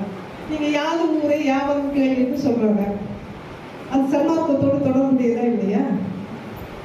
சன்மார்க்கம் சற்றேறக்குறைய எல்லா ஊர் மக்களையும் உறவினர்களாக எல்லாரையும் நினைக்கிறது சன்மார்க்கம் தான். அதுக்கப்புறம் நீங்க பாத்தீங்கன்னா திருமூலர் சொல்லுவாரு அன்பே சிவம்னு சொல்லுவாரு. சன்மார்க்கத்துடைய கொள்கை என்ன? எல்லார்கிட்டையும் அன்பா இருங்க, எல்லாரோடும் கருணையோடு இருங்க, ஜீவகாருண்யத்தோடு இருங்கன்னு சொல்றதுதான். தாய்மலர் என்ன சொல்றாரு? எல்லோரும் இன்புற்று இருப்பது அன்றி வேறொன்று அறியல் பராபரமேன்னு சொல்றாரு. பராபர கண்ணியில அப்ப எல்லாரும் இன்பமா இருக்கணும், எல்லாரும் மகிழ்ச்சியா இருக்கணும், எல்லாரும் நல்லா இருக்கணும், எல்லாரும் பசி இல்லாம இருக்கணும் என்பதுதான் எல்லா சமயத்தினுடைய தொடர்ந்து நம்முடைய கொள்கையா இருந்தது. ஆனா அவர்கள் எந்த சங்கத்தையும் ஆரம்பிக்கிறாங்க. முதல்ல ஒரு சங்கத்தை ஆரம்பித்து, ஏன்னா அது வரைக்கும் இருந்தது தமிழ் சங்கங்கள் இருந்தது. இங்க தமிழ்நாட்டுல தமிழை வளர்ப்பதற்கான சங்கங்கள் இருந்தது. சமயத்துக்குள்ள நின்று எல்லா சமயத்தையும் அரவணைக்கக்கூடிய ஒரு சங்கத்தை வள்ளலார் மட்டும்தான் ஆரம்பிச்சிருக்காங்க. யாரும் அப்படிப்பட்ட ஒரு சங்கத்தை ஆரம்பிக்கல. சொற்களாக இருந்த விஷயத்தை, சிறந்த சொல் எது அப்படின்னு சொன்னா செயல்னு சொல்லுவாங்க.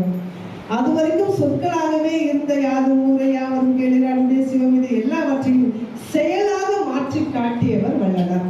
அதுக்காக தான் சமரச சுத்த சன்மார்க்க சங்கத்தை ஆரம்பிச்சாங்க. அந்த சமரச சுத்த சன்மார்க்கத்தை ஏன் ஆரம்பிக்கணும்னு கேள்வி கேட்டா, நமக்கு அதுலதான் இருக்கு. அது ஏன் ஆன்மீகத்தோட தொடர்புடையதா, அது கடவுள் வழிபாட்டோட தொடர்புடையதா அப்படின்னு கேட்ட, அங்கதான் எல்லா சன்மார்க்கம்ங்கிறது என்னது? எல்லா உயிர்களிலும் நிறைந்து இருப்பவன் இறைவன், எல்லா உயிர்களிலும் இருக்கக்கூடிய ஆன்மா இறைவன் தான் அப்படிங்கிறது தானே. அதைத்தான் பல பாடல்கள்ல பல சான்றோர்கள் சொல்லியிருப்பாங்க. உயிர்கள் எல்லாம் தெய்வம் அன்றி பிற ஒன்று இல்லை, உயிர்கள் எல்லாம் தெய்வம் அன்றி பிற ஒன்று இல்லை, ஊர்வலமும் பரப்பளவும் நேரே தெய்வம். பாரதியார் சொல்றாரு. உயிர்கள் எல்லாம் தெய்வம் அன்று பிற ஒன்றில்லை, ஊர்வனவும் பரப்பனவும் நேரே தெய்வம், பயிலு வகை மட்டுமன்றி இங்கே பல பலவாய் தோற்றம் கொண்டு இருக்கின்ற வெயிலளிக்கும் ரவி, மதி, விண்மீன், மேகம் என்று பல பலவாய் தோற்றம் கொண்டு இருக்கின்ற அத்துணையும் தெய்வம் கண்டிருப்பார். கடைசியில இப்படி சொல்லி முடிப்பார், எழுதுகோளும் தெய்வம், எழுத்தும் தெய்வம். அப்ப இங்க இருக்கக்கூடிய அசைவன அசையாதன எல்லாமே எல்லாத்துக்குள்ளேயும் இறைவன் இருக்கிறான். எல்லாத்துக்குள்ளேயும் இருக்கக்கூடிய ஒரு பாறை இருக்கு அப்படின்னா அந்த பாறைக்கு ஒரு ஆன்மா இருக்கிறது. அந்த ஆன்மா தான் இறைவன். அப்ப அந்த இறைவனை நம்ம எப்படி பார்க்கணும்? ஜீவகாருண்யத்தோட பார்க்கணும். அதுக்காகத்தான் சமரச சுத்த சன்மார்க்க சங்கத்தை கண்டுபிடிச்சார். சொன்னார் பரப்பனவும் ஊர்வனவும் சொல்லும்போது எனக்கு ஐயா இப்போ ஒரு நபரை பற்றி சொன்னாங்க.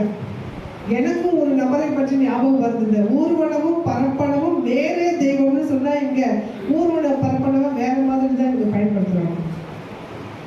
ஒரு கவிஞர், நான் பேர் சொல்ல விரும்பல, கேட்ட உடனே கவிதை தரக்கூடிய கவிஞர். அவர் மிக பிரபலமான கவிஞர்.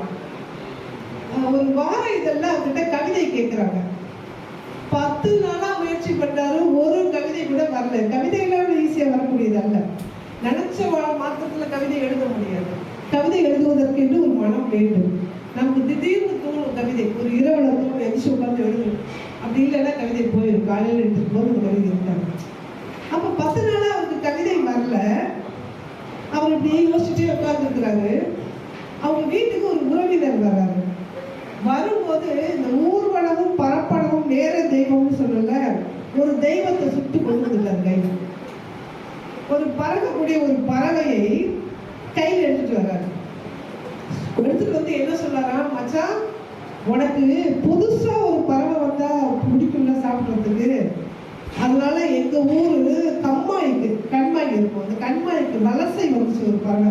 வலசைன்னா என்ன தெரியுமா? வேறு நாட்டிலிருந்து இந்த நாட்டுக்கு பார்க்க வரக்கூடிய பறவை. கொஞ்ச நாளுக்கு வசிச்சுட்டு அங்க குளிர் அதிகமா இருக்கும்.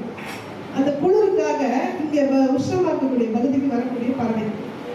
அந்த பறவை ஒண்ணு வந்துச்சு, உனக்காக சுட்டு எடுத்துட்டு வந்துட்டாங்க. இப்ப யோசிச்சு பாருங்க, அந்த மனுஷனுடைய நிலைமை எப்படி இருக்கும். அது வரைக்கும் அவருக்கு கவிதை வரல, ஆனா உடனே அவருக்கு கவிதை வந்துச்சாமா.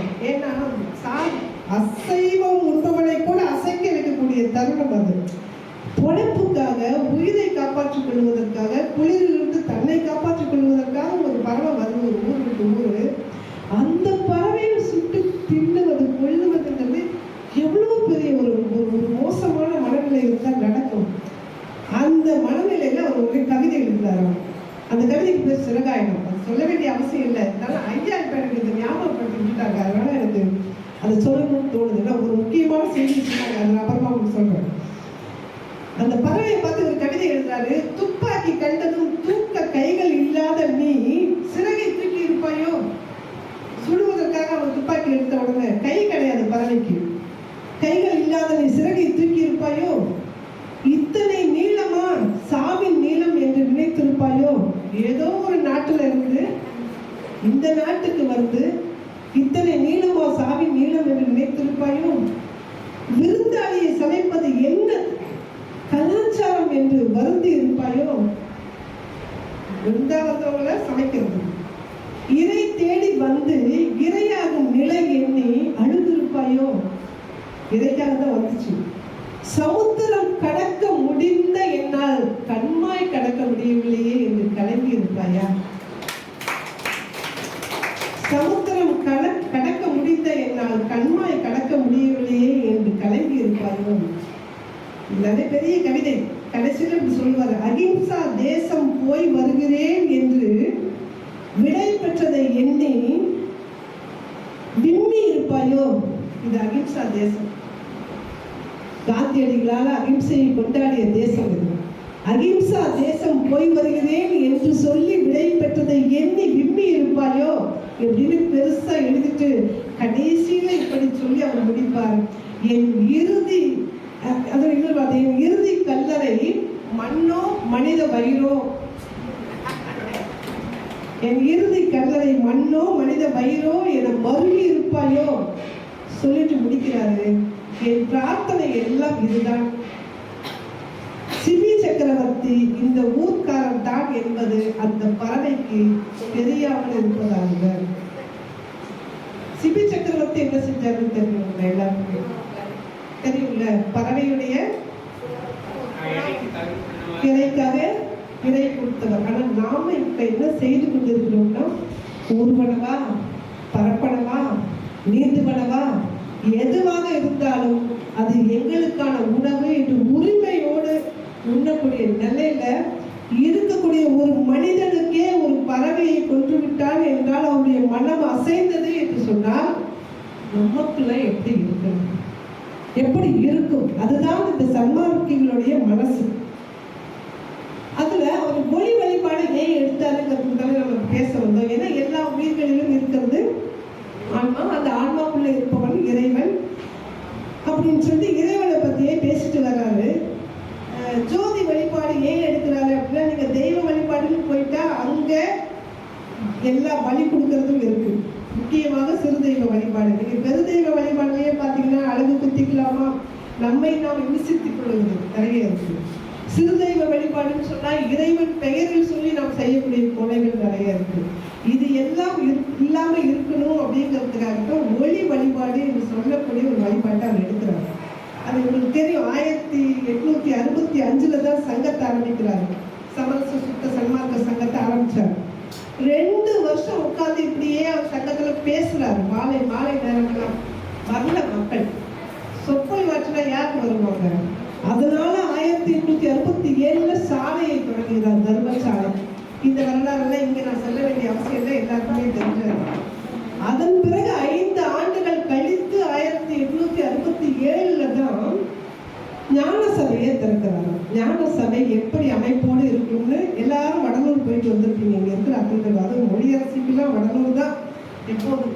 ஐயா சொல்லுவாங்க, அந்த ஆலயம் எப்படி அமைப்போட இருக்கு அப்படின்னா, அந்த ஆலயத்தை எண்கோண அமைப்புல பெருமான அமைச்சிருக்காருன்னு சொல்லுவாங்க. ஏன் அந்த எண்கோண அமைப்பு அப்படி? இன்னொரு விஷயம், முதல்ல அந்த பெயர் வச்சது நான் நினைச்சு வியக்கிறேன். நீங்க அது வரைக்கும் கட்டின எல்லா மன்னர்களும் கோயில் கட்டினாங்க. நீங்க சில காலத்துல இருந்து பாத்தீங்கன்னா, அதன் பிறகு சோழர் காலம், பாண்டியர் காலம், பல்லவர் காலம், எல்லாருமே கோயில் கோயில் கோயில்னு தான் பேர் வச்சாங்க. மன்னன் வசிக்கக்கூடிய இடமாக இருக்கட்டும், இல்ல இறைவன் வசிக்கக்கூடிய இடமாக இருக்கட்டும், அந்த இடத்துக்கு பெயர் கோயில். அது வரைக்கும் கோயில் கோயில் கோயில் பேர் வச்சத வள்ளலார் மட்டும்தான் ஞான சபைன்னு பேர் வைக்கிறார். அப்ப ஞான சபைன்னு பேர் வச்சா என்ன சொல்றாரு? இங்க வாங்க, இங்க அறிவை பெற்றுக்கொண்டு செல்லுங்கள். நீங்க யாரையும் வணங்கணும் அந்த மாதிரியான அவசியம் இல்லை. அறிவை பெற்றுக்கொள்ளுங்கள். எந்த அறிவை? இந்த உலகத்துல எல்லா உயிரும் ஒன்றுதான், யாரையும் துன்பப்படுத்த மாட்டோம் என்ற சிந்தனையை, அறிவை இங்க வந்து பெற்றுக்கொள்ளுங்கள். இங்கதான் ஜீவகாரணம் இது சொல்லித்தரோம், இங்கதான் நாங்கள் கருணையை சொல்லிக் கொடுக்கின்றோம், தயவை சொல்லிக் கொடுக்கின்றோம், வந்து வாங்கிட்டு போங்கன்னு சொல்லுவதற்காகத்தான் ஞான சபை. ஞானம்னு சொன்னா இந்த ஞானத்துக்கும் அறிவுக்கு கூட வித்தியாசம் உண்டு. ஞானங்கிறது வேற, அறிவுங்கிறது வேற. இங்க ஆங்கிலத்துல நாலேஜ்னு சொல்லுவாங்க, அது அறிவு. விஸ்டம்னு சொல்லுவாங்க, அது ஞானம். அறிவு 4 புத்தகத்தை படிச்சா கிடைச்சிடும். 4 புத்தகத்தை, தேவையான புத்தகத்தை எடுத்து படித்தோம்னால் அதன் குறித்தான அறிவு நமக்கு தானாக கிடைச்சிடும், அது நாலேஜ். ஆனா ஞானம் எப்படி கிடைக்கும் அப்படின்னா, புத்தகத்தை சும்மா வாசிச்சாலா ஞானம் வந்து விடாது. அதனோடு இப்ப பெருமானை சொல்லுவாரு, எப்படி வந்து மணிவாசகனுடைய திருவாசகத்தை பெருமான் எப்படி வாசிச்சார். அவர் சொல்லுவாரு, வான் கலந்த மாணிக்க வாசகனின் வாசகத்தை சும்மா பாடுங்கால்னு சொல்ல மாட்டாரு, நான் கலந்து பாடுங்கால் பாரு. வான் கலந்த மாணிக்க வாசகனின் வாசகத்தை நான் கலந்து பாடுங்கால் தான் தேன் கலந்து பாடுறதெல்லாம் இருக்கும். நான் கலக்காம சும்மா சார் அது மாதிரி மனப்பாடம் பண்ணி வாய்ப்பாடம் ஒப்பிக்கிற மாதிரி ஒப்பித்தோம்னா எந்த பாடமும் நமக்கு விளக்காது, இறைவனையும் நாம் விளங்கிக் கொள்ள முடியாது. அதனால்தான் பெருமான், எனக்கு பெருமான் பேர் வச்சதை நினைச்சா நான் ரொம்ப ஆச்சரியப்படுவேன். அது வரைக்கும் கோயில் கோயில் நாங்கள் ஏன் பெருமானே சொல்லிக்கலாமே, சிவன் கோயில், ஏதாவது ஒரு கோயில் பேர் வைத்திருக்கலாம். ஆனால் அதை விட்டு ஞான சபைன்னு பேர் வச்சார். ஞான சபைன்னு பேர் வச்சது மட்டும் இல்லாம அந்த கோயிலுக்கு ஒரு புதிய வகையான அமைப்பை கொண்டு வருகின்றார் பெருமாள். வித்தியாசம்லாம் இருக்காது. நீங்க போய் நின்னீங்க அப்படின்னா உங்களை சுத்தி 7 கோணம் தெரியும். இன்னைக்கு வந்து நம்ம தமிழ்நாட்டுடைய ஆளுநர் அங்க போய் உட்கார்ந்து 7 திரை விளக்கி தரிசனம் பண்ணிட்டு வந்திருக்கிறாரு. நாம் இப்படி போய் நின்னோம்னா நம்மை சுற்றி 7 திரைகள், 7 திசைகள், 8 திசை மொத்தம் 7 திசைகள் இருப்பது போல கற்பனை பண்ணி அதுதான் நமக்குள்ள இருக்கக்கூடிய குறைகள் அல்லது வழக்கல்னு சொல்லுவாங்க. இது சின்ன உருவகம் தான், குறியீடு தான். அந்த உருவகத்தோட 8 கோணங்கள் இருக்கிற மாதிரி கோயிலை கட்டிட்டாங்க. அதை இன்னும் கொஞ்சம் அழகா சொல்லணும் அப்படின்னா, அது முன்னாடி போகும்போது நான் ஒரு முறை தனியா போயிட்டு வந்தேன். ஆனா மனசுக்குள்ள நிக்குது எங்க இருக்கு? சிற்சபை, இந்த பக்கம் பொற்சபை, நடுவுல ஞான சபை. அது எதை குறிக்குது? ஆன்மாவைத்தான், மனிதர்களைத்தான் குறிக்கிறது. நாம தான் ஞான சபை. பொற்சபைங்கிறது இலக்கணம், வழக்கண்ணம், இலக்கண்ணம். பொற்சபை என்பது வழக்கண்ணம், ஞான சபை என்பது பூர்வ மத்தின்னு சொல்லுவாங்க. இதுதான் ஞான சபை. நீங்க கண்ணை மூடிக்கிட்டு பூர்வ மத்தியில பார்க்கணும். கண்ணை மூடிட்டு எப்படி பார்க்கறதுன்னா, கண்ணை மூடிக்கொண்டு தான் பார்க்க முடியும். கண்ணை திறந்துட்டு பார்க்க கூடாது. கண்ணை திறந்துட்டு பார்த்தா தூங்கிடுவோம். தவம் என்பதற்கே அப்படி ஒரு அடையாளம் உண்டு. ஒரு ஜென் துறவி நேர நின்றுட்டு இருந்தாங்க உச்சி மேல. ஒரு 3 பேர் போயிட்டு இருந்திருக்கிறாங்க. அந்த 3 பேர்ல ஒருத்தர் சொன்னா, அந்த துறவியோடைய ஃப்ரெண்டு யாரோ வரணும் போனக்கு, அதுக்காக அவர் காத்துட்டு இருக்கிறாரு. அவர் மலை உச்சியில நிக்கிறாரு. அவன் சொன்னா, இல்லடா ஃப்ரெண்டு யாராவது வரணும்னா அப்பப்பா அந்த துறவி இப்படி பார்த்துட்டு இருப்பாரு, அப்படிலாம் பார்க்காம அவர் நிற்கிறாரு. அதனால நண்பர்களுக்காக காத்திருக்க மாட்டாரு. ஏதோ ஒரு பொருள், அவரோட மாடு ஏதாவது காணாம போயிருக்கும், அதுக்காக காத்திருக்கிறாரு. 3வது ஆள் சொன்னா, நீ சொன்னதும் தப்பு தான். நண்பர்களுக்கு காத்திருந்தா எப்படி பார்ப்பாரோ அதே போலதான் மாடு காணாம போச்சு, பசுமாடு காணாம போனாலும் தேடிக்கிட்டே இருப்பாரு. அப்படி எப்படி கண்ணை திறந்து. அதனால அவங்க அந்த 2 கிடையாது, அவர் தவம் செய்து கொண்டு இருக்கிறாருன்னு சொன்னாங்க. இப்ப 3 பேருக்குமே சண்டை வந்துச்சு. சரி, நம்ம நேரம் மேலேயே போய் அவர்கிட்ட கேட்டுருக்கலான்னு மேலே போறாங்க. மேலே போயிட்டு அந்த துறவி கிட்ட முதல் ஆளு கேட்டா, சாமி நீங்க உங்க நண்பர்களுக்காக தானே காத்திருக்கிறீங்க? அவர் சொன்னாரு, நான் தனியா தான் இந்த உலகத்துக்கு வந்தேன், தனியா தான் இந்த உலகத்தை விட்டு போக போறேன். அதனால எந்த நண்பருக்காகவும் நான் காத்திருக்கல. எனக்கு தெரியும் தனியா தான் நான் வாழ்வேன் என்பது. அப்ப அடுத்தவங்க சொன்னா, அவனுக்கு ரொம்ப சந்தோஷமாயிடுச்சு. அப்போ நம்ம சொன்னதுதான் சரியா இருக்கு. நீங்க உங்களுடைய பசுமாடு ஏதாவது காண போயிடுச்சா, அதுக்காக நீங்கள் காத்து கொண்டு இருக்கிறீங்களான்னு கேட்பாங்க. அப்ப அவர் சொன்னாரு, பசுமாடை பாதுகாக்கிறது என்னுடைய அந்த சங்கத்தினுடைய வேலை, அது ஏன் வேலை கிடையாது. அப்படி எந்த வேலையும் எனக்கு கிடையாது, நான் எந்த பசுமாட்டையும் தேடிட்டு இருக்கிறேன். இப்போ 3வது ஆளுக்கு ரொம்ப சந்தோஷம். அவன் சொன்னானாமா, அப்படின்னா நீங்க தவம் தான் செய்து கொண்டு இருக்கிறீர்கள். இப்ப இவர் சொன்னாரு, தவம் வந்து செய்வது அல்ல, தவம் என்பது செய்வது அல்ல, தவம் என்பது ஒரு வாழ்வியல் முறை நரமாவது. தவத்தில் நான் இருக்கிறேன், ஆனா நான் தவம் செய்யல நரமா. நம்ம தவத்துல இருக்கலாமா ஒழிய தவம் செய்ய முடியாது. அதே சொல்லிட்டு அவர் சொன்னாரா, நான் அரை கண்ணை மூடிக்கொண்டு யாராவது நின்று கொண்டிருந்தால் அவரை போய் தொந்தரவு செய்யாதீங்க. இந்த அரை கண்ணை மூடிக்கொண்டு இருக்கிறது ஏன்னு கேட்டால், முழு கண்ணை மூடினா தூங்கிடுவோம். கண்ணை திறந்துட்டு இருந்தா நம்ம கவனம் இறை பக்தியில போகாது. அங்கங்க என்னென்ன நடக்குதுங்கிறது கவனம் போயிடும். அதனால மூடியும் மூடாமல் அரை கண்ணோடு இருக்கும் போது இறைவனை நன்றாக நம்ம வந்து தியானிக்க முடியும் அப்படின்னு அவர் சொல்லி முடிச்சாராம். அப்ப இந்த தியானம் அதுதான். நீங்க கண்ணை மூடி அரை கண்ணை மூடி புருவ மத்தியில பார்க்கும் போது இறைவனுடைய ஒளி உங்களுக்கே தெரியும். அது நீங்க அதனால பயிற்சியில வருவதுதான் செய்யும்போது இறைவனுடைய ஒளியை புருவ மத்தியில பார்க்க முடியும். முயற்சி பண்ணி பார்த்தோம்னா நமக்கு கண்டுபிடிச்சிட முடியும். அப்படி ஒரு சத்திய ஞான சபையை என்னுள் கண்டனன்னு பெருமான் சொல்றாரு.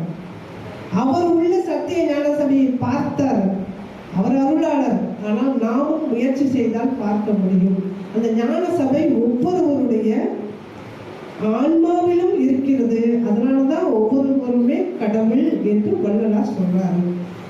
அத இந்த இடது கண் சந்திரன் சூரியன்கிறது வள்ளலார் மட்டும் இல்லை, இதுக்கு முன்னாடியே சொல்லியிருக்கிறாங்க. இடது கண்கள் சந்திரன், வலது கண்கள் சூரியன், இடக்கை சங்கு சக்கரம், வலக்கை சூளம் மழு, எடுத்த பாதம் நீள்முடி என் திசைக்கும் அப்புறம் உள் கலந்து நின்ற மாயம் யாவர் காண வல்லவை. நம்ம கண்ணுக்குள்ள இடது கண்ணில் சந்திரன், வலது கண்ணில் சூரியன், இது எல்லாமும் நம்மகிட்டே இருக்கு. ஆனா உணர்ந்து பார்ப்பதற்கு நமக்கு தெரியல அப்படிங்கிறத சிவவாக்கியார் சொல்லுவார். அழகா, ரொம்ப அழகா சொல்லுவார். ஓடி ஓடி ஓடி ஓடி, இங்கே நான் சொல்ல வேண்டியதில்லை, அது உட்கலந்த ஜோதியை நாடி நாடி நாடி நாடி நாட்களும் கழிந்து போய் வாடி வாடி வாடி வாடி வாடி வாடி மாண்டு போன மாந்தர்கள் இருக்கல, போயிட்டாங்க. பார்க்க முடியாம பேச முடியாம அப்படியே இருந்து இருந்து கண்டுபிடிக்க முடியாம போயிட்டாங்க. வாடி வாடி வாடி வாடி மாண்டு போன மாந்தர்கள் 1-2 பேர் இல்ல, கோடி கோடி கோடி கோடி கோடி கோடி கோடி ஏங்குறாரு. ஒருத்தர் 2 பேர் இல்லை. இறைவனை பார்க்க வேண்டும் என்ற எண்ணம் இருந்தாலும் முயற்சி இல்லாம, பார்க்காம, கண்டுபிடிக்க முடியாமல் மாண்டு போனவர்கள் தான் இந்த 1 கோடி பேர். கோடி கோடி பேர், ஒருத்தர் 2 பேர் இல்லை. அப்படிப்பட்ட கூட்டத்துல நாம இருக்கிறோமா, அல்லது பெருமாள் சொன்ன மாதிரி சிறு முயற்சியவாவது நாம் செய்கின்றோமா என்பதுதான் இங்க நமக்கு முன்னாடி இருக்கக்கூடிய கேள்வி. இப்ப அப்படியே இதை சொல்லிட்டு இருக்கும்போது இந்த ஜோதி வழிபாடு கூட புதியது இல்லை, ரொம்ப பழைய வழிபாடு தான். நீங்க சைவத்துல எடுத்துக்கிட்டீங்கன்னா எல்லாரும் வந்து ஜோதி வழிபாடு சொன்னவங்க தான். சொற்றுனை வேதியன் சோதி வானவன் பாரு அப்பர் சுவாமிகள் சொல்லும்போது, அது எப்படி கற்றுனை கூட்டி ஒரு கடலில் பாய்ச்சினும் நற்றுணையாவது நமசிவாயமேன்னு சொல்ல வந்த அப்பர் சுவாமிகள் என்ன சொல்றாரு? சோதி வானவன், ஜோதியானவன் தான் கடவுள் அப்படின்னு சொல்றாரு. இன்னொரு பாட்டு நிறைய பாடல்களுக்கு ஜோதியை பத்தி. இரு நிழலும் விசும்பும் விண்ணும் 7 உலகம் கடந்து அண்டத்துக்கு அப்பால் நின்ற பேரொளியேங்கிறாரு. இரு நிழல், விசும்பு, பூமி இதெல்லாத்தையும் கடந்து அண்டங்கள்ல இருக்கு. அண்டம்னா யூனிவர்ஸ். அந்த யூனிவர்ஸையும் கடந்து அதற்கும் அப்பால் நின்றிருக்கக்கூடிய பேர் ஒளிதான் இறைவன் என்று அப்போதே அப்பர் சுவாமிகள் சொல்லியிருக்கிறார். நாவுக்கரசர். இப்ப நாவுக்கரசர் அப்படின்னு சொன்னா, துஞ்சு நாள் துறந்து தோற்றமும் இல்லா சுடர் விடு சோதிங்கிறாரு ஞானசம்பந்தர். துஞ்சு நாள் அப்படின்னா மறைவு. இறைவனுக்கு ஆதியும் இல்லை, அந்தமும் இல்லை, தோற்றமும் இல்லை, மறைவும் இல்லை சிவபெருமானுக்கு. அப்படி தோற்றமும் மறைவும் இல்லாத அந்த இறைவன் சுடர் விடு சோதியாக இருப்பவன் ஞானசம்பந்தர் சொல்றார். இப்ப ஜோதி வழிபாடு புதுசு கிடையாது நமக்கு, ஆனா பழசுதான். இதுல திருமூலர் சொல்வாரு, எது வந்து சிவன்னு சொன்னா இலங்கியது எப்பொழி அவ்வொளி சிவம் அப்படிங்கிறார். எங்கெல்லாம் ஒளி இருக்கிறதோ அந்த ஒளி எல்லாமே சிவம் தான் திருமூலர் சொல்லுகிறார். இலங்கியது எவ்வொளி அவ்வொளி ஈசன் அப்படிங்கிறாரு திருமூலர். மாணிக்கவாசகர், வள்ளல் பெருமானுடைய ஞானகுரு மாணிக்கவாசகர் தான். மாணிக்கவாசகர் பாடும்போது தான் ரொம்ப ஆதியும் அந்தமும் இல்லா அருட்பெரும் ஜோதியை வருது. அருட்பெரும் ஜோதியாகிய மூல மந்திரத்தை நம்ம எங்க இருந்து பெருமாள் எடுத்திருக்காங்கன்னு யோசிக்கலாம். ஏன்னா ஞானகுரு மாணிக்கவாசகர் தான். ஆதியும் அந்தமும் இல்லாத அருட்பெரும் ஜோதியை யாம் பாட வல்லோமா, திருப்பாவையில் வரக்கூடிய பாடல். அங்க அருட்பெரும் ஜோதின்னு சொல்லுவாரு. இன்னொரு இடத்துல சொல்லுவாரு, கேளில் பரஞ்சோதி கேளில் பரங்கருணை பாரு. அந்த பரங்கருணையை எடுத்துக்கிட்டாரு, இங்க அருட்பெரும் ஜோதியை எடுத்துக்கொண்டார். அதுதான் ஞான சபைக்கான மூல மந்திரமாக அருட்பெரும் ஜோதி, அருட்பெரும் ஜோதி, தனிப்பெரும் கருணை, அருட்பெரும் ஜோதி என்று பெருமாள் ஞான குருவான மாணிக்கவாசகர்ல இருந்து எளிமையான மந்திரமாக இருக்கணும். இறைவன் பெரிய ஜோதி வடிவனாக இருக்கிறவன். அவன் ஜோதி மட்டும் அல்ல, ஜோதினா சுடுபவன் அல்ல இறைவன், கருணையாக இருப்பவன் இறைவன். அதனாலதான் அருட்பெரும் கருணைன்னு சொன்னார். அருட்பெரும் ஜோதி, தனிப்பெரும் கருணை வடிவானவன் இறைவன். மூல மந்திரத்தை 2 வரியில 4 வார்த்தைகள்ல ஈஸியா எடுத்து நமக்கு கொடுத்து, நீ இதை மட்டும் ஜெபித்துக்கொள் போதுமானது என்று மூல மந்திரத்தை கொடுத்தார். இப்ப இந்து சமயத்துல மட்டும்தான் ஒளி வழிபாடு இருக்கா அப்படின்னு கேட்டா, இந்து சமயத்துல மட்டும் அல்ல, இஸ்லாமியர்களையும் ஒளி வழிபாடு. அவங்க வெற்றிடத்தை தான் வழிபடுவார்கள். அல்லாவே ஒளி வடிவானவன் தான் அங்கேயும் சொல்றாங்க. வானத்திற்கும் பூமிக்கும் ஒளியாக இருப்பவன் அல்லாஹ் அப்படிங்கிறாரு. அல்லாஹ் அப்படின்னு சொல்லிட்டு வானத்திற்கும் பூமிக்கும் ஒளியாக இருக்கணும். அவங்க ஒரு துவான்னு ஒண்ணு பண்ணுவாங்க. நம்ம போய் வேண்டோம் இல்லையா, கடவுள்கிட்ட கையை நீட்டிட்டு எனக்கு இதை கொடு அதை கொடு. அப்படி வேண்டும் போது இஸ்லாமியர்கள் கேட்பது எது தெரியுமா? யா அல்லாஹ், உன் ஒளியை என் இதயத்திலும் கண்களிலும் காதுகளிலும் எனக்கு முன்னாலும் பின்னாலும் வலதுபுறமும் இடப்புறமும் மேலும் கீழும் பாய்ச்சுன்னு வேண்டுகிறார்கள். இப்ப நாம எப்படி இறைவனிடம் போய் வேண்டுகிறோமோ, நீ எனக்கு வெளிச்சத்தை கொடுப்பா, என் வாழ்க்கையில வெளிச்சத்தை கொடுப்பான்னு வேண்டுறோம். இதே வேண்டுதலை தான் இஸ்லாமியர்களும் வேண்டுகிறார்கள். கிறிஸ்துவம் முதல்ல படைத்ததே ஒளியைத்தான் சொல்றாங்க. அப்ப இந்த ஒளி என்பது வள்ளலார் எடுத்ததுக்கு காரணம், கிறிஸ்துவர்களுக்கும் ஒளி இருக்கு, இஸ்லாமியர்களுக்கும் ஒளி இருக்கு, எல்லா சமயத்துக்கும் ஒளி இருக்கிறது. அந்த ஒளியை நாம் வழிபாட்டு முறையில கொண்டு வந்துட்டா இங்க ஒற்றுமை இருக்கும், சமரசம் இருக்கும், சமத்துவம் இருக்கும், மத வேறுபாடு இருக்காதுங்கிறதுனால ஒளி வழிபாடை கொண்டு வந்தார். கொண்டு வந்தது மட்டுமல்லாம அந்த மூல மந்திரத்தை 4 வார்த்தையில எல்லா சமயத்தவரும் எளிமையாக சொல்லணும் அப்படிங்கிற மாதிரி சொல்றாங்க. எனக்கு என்னன்னா, இந்த சைவ சமயத்தில் இருக்கக்கூடிய ஒளி வழிபாட்டுக்கும் வள்ளலாருடைய சன்மார்க்க சங்கத்தில் இருக்கக்கூடிய ஒளி வழிபாட்டுக்கும் என்ன வேறுபாடு? சின்ன வேறுபாடு. வள்ளலார் எல்லாவற்றிலும் புரட்சி செய்தவர். அதனாலதான் அவர் என்ன செய்யறாருன்னா, சைவ சமயத்துல அப்பர், ஞானசம்பந்தர், சுந்தரர் எல்லாருமே சைவ சமயத்துக்குள்ளே நின்று கொண்டுதான் வழிபட்டார்கள். ஆனால் வள்ளலார் சைவத்தை கடந்து, இந்து சமயத்தை கடந்து, இஸ்லாமோ கிறிஸ்துவமோ எல்லா சமயத்துக்கும் பொதுவான ஒரு வழிபாடை கொண்டு வந்தாரு. அதனாலதான் இந்த வழிபாடு எல்லாருக்கும் பொருத்தமானதாக இருக்கு. இந்த ஒளி வழிபாட்டை சொல்லிட்டே இருக்கும்போது பொதுவான இதை நம்ம பார்த்துட்டோம். அதை பெருமாள் சொன்னாரான்னு நீங்க என்ன கேட்கணும்ல, அதுக்காக தான் கொண்டு வந்தாரா? நீ பாட்டு எதையாவது ஒன்று சொல்லிட்டு போகாதமா? ஏன் பெருமாள் மட்டும் இஸ்லாமியர்களும் கிறிஸ்துவரும் வரணுங்கிறதுக்காக தான் கொண்டு வந்தாரா ஒளி வழிபாட்டனா? நான் சொல்லலை. நிறைய படங்கள்ல பெருமாளே சொன்னதைத்தான் நான் இங்க சொல்றேன். நான் யோசிக்கிறேன், இப்படித்தான் இருக்குமோ அப்படின்ட்டு வள்ளலார்கிட்ட கேட்கிறேன். சாமி, நீங்க அதுக்காக தான் கொண்டு வந்தீங்களா? இஸ்லாமியர்கள் வரணும், கிறிஸ்துவர்கள் வரணும், பௌத்தவர்கள் வரணும், சமணர்கள் வர வேண்டும் என்பதற்காகத்தான் கொண்டு வந்தீங்களான்னு கேட்டா, ஆமாம்மான்னு சொல்லிட்டு அடுத்த பாட்டிலேயே அதை காட்டுறாரு. நீ படிச்சுக்கோங்க, நான் சொல்றேன், நீ கேட்டுக்கோங்கிறாரு. எம்மத நிலையும் வள்ளலாருடைய பாடல்.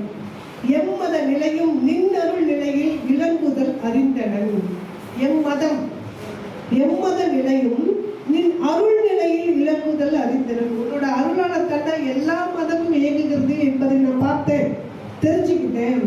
எல்லாம் சம்மதம் ஆக்கிக் கொள்கிறேன். அதனால எனக்கு எல்லா மதமும் சம்மதம். வள்ளலாருடைய வார்த்தை. எம்மத நிலையும் நின் அருள் நிலையில் விளங்குதல் அறிந்தனன். எல்லாம் சம்மதம் ஆக்கிக் கொள்கிறேன்.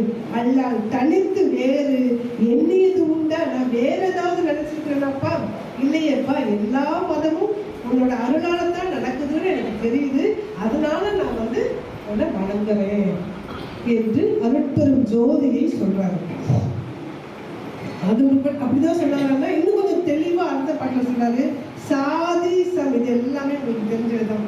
சாதி சமய சலக்கெல்லாம் அற்றது, சன்மார்க்க ஞான சபை நிலை பெற்றதுங்கிறாரு. சன்மார்க்க ஞான சபையை நான் கொண்டு வந்துட்டேன்.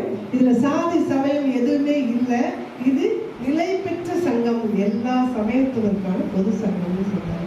இதை திரும்ப திரும்ப நம்ம எவ்வளவு சிந்திச்சு பார்த்தாலும் சமயம் கடந்த ஒரு வழிபாட்டு முறையை, சமயம் கடந்த ஒரு மானுட நேயத்தை முதல்ல தமிழ்நாட்டுல ஆன்மீகத்துக்குள்ள கொண்டு வந்தது யாருன்னு சொன்னா வள்ளலாரை தவிர வேற யாரை இதை உணர்ந்தாதான் நமக்கு சொல்ல முடியும். எதுவும் நான் சொல்றதுனால மட்டும் நீங்க கேட்க முடியாது.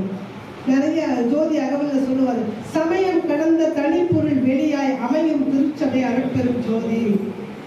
எல்லா சமயத்துக்கும் வணங்க முடியும். சமயம் கடந்த தனி பொருள் வெளியாய் அமையும் திருச்சபை அருட்பெரும் ஜோதி.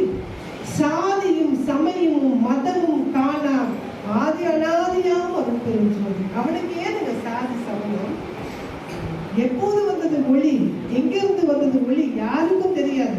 அப்படி எங்கிருந்தோ எப்போதோ வந்த ஒளிக்கு ஏது சாதி சமயம்? யார் கொண்டு வந்தாங்க சாதியும் சமயத்தையும்?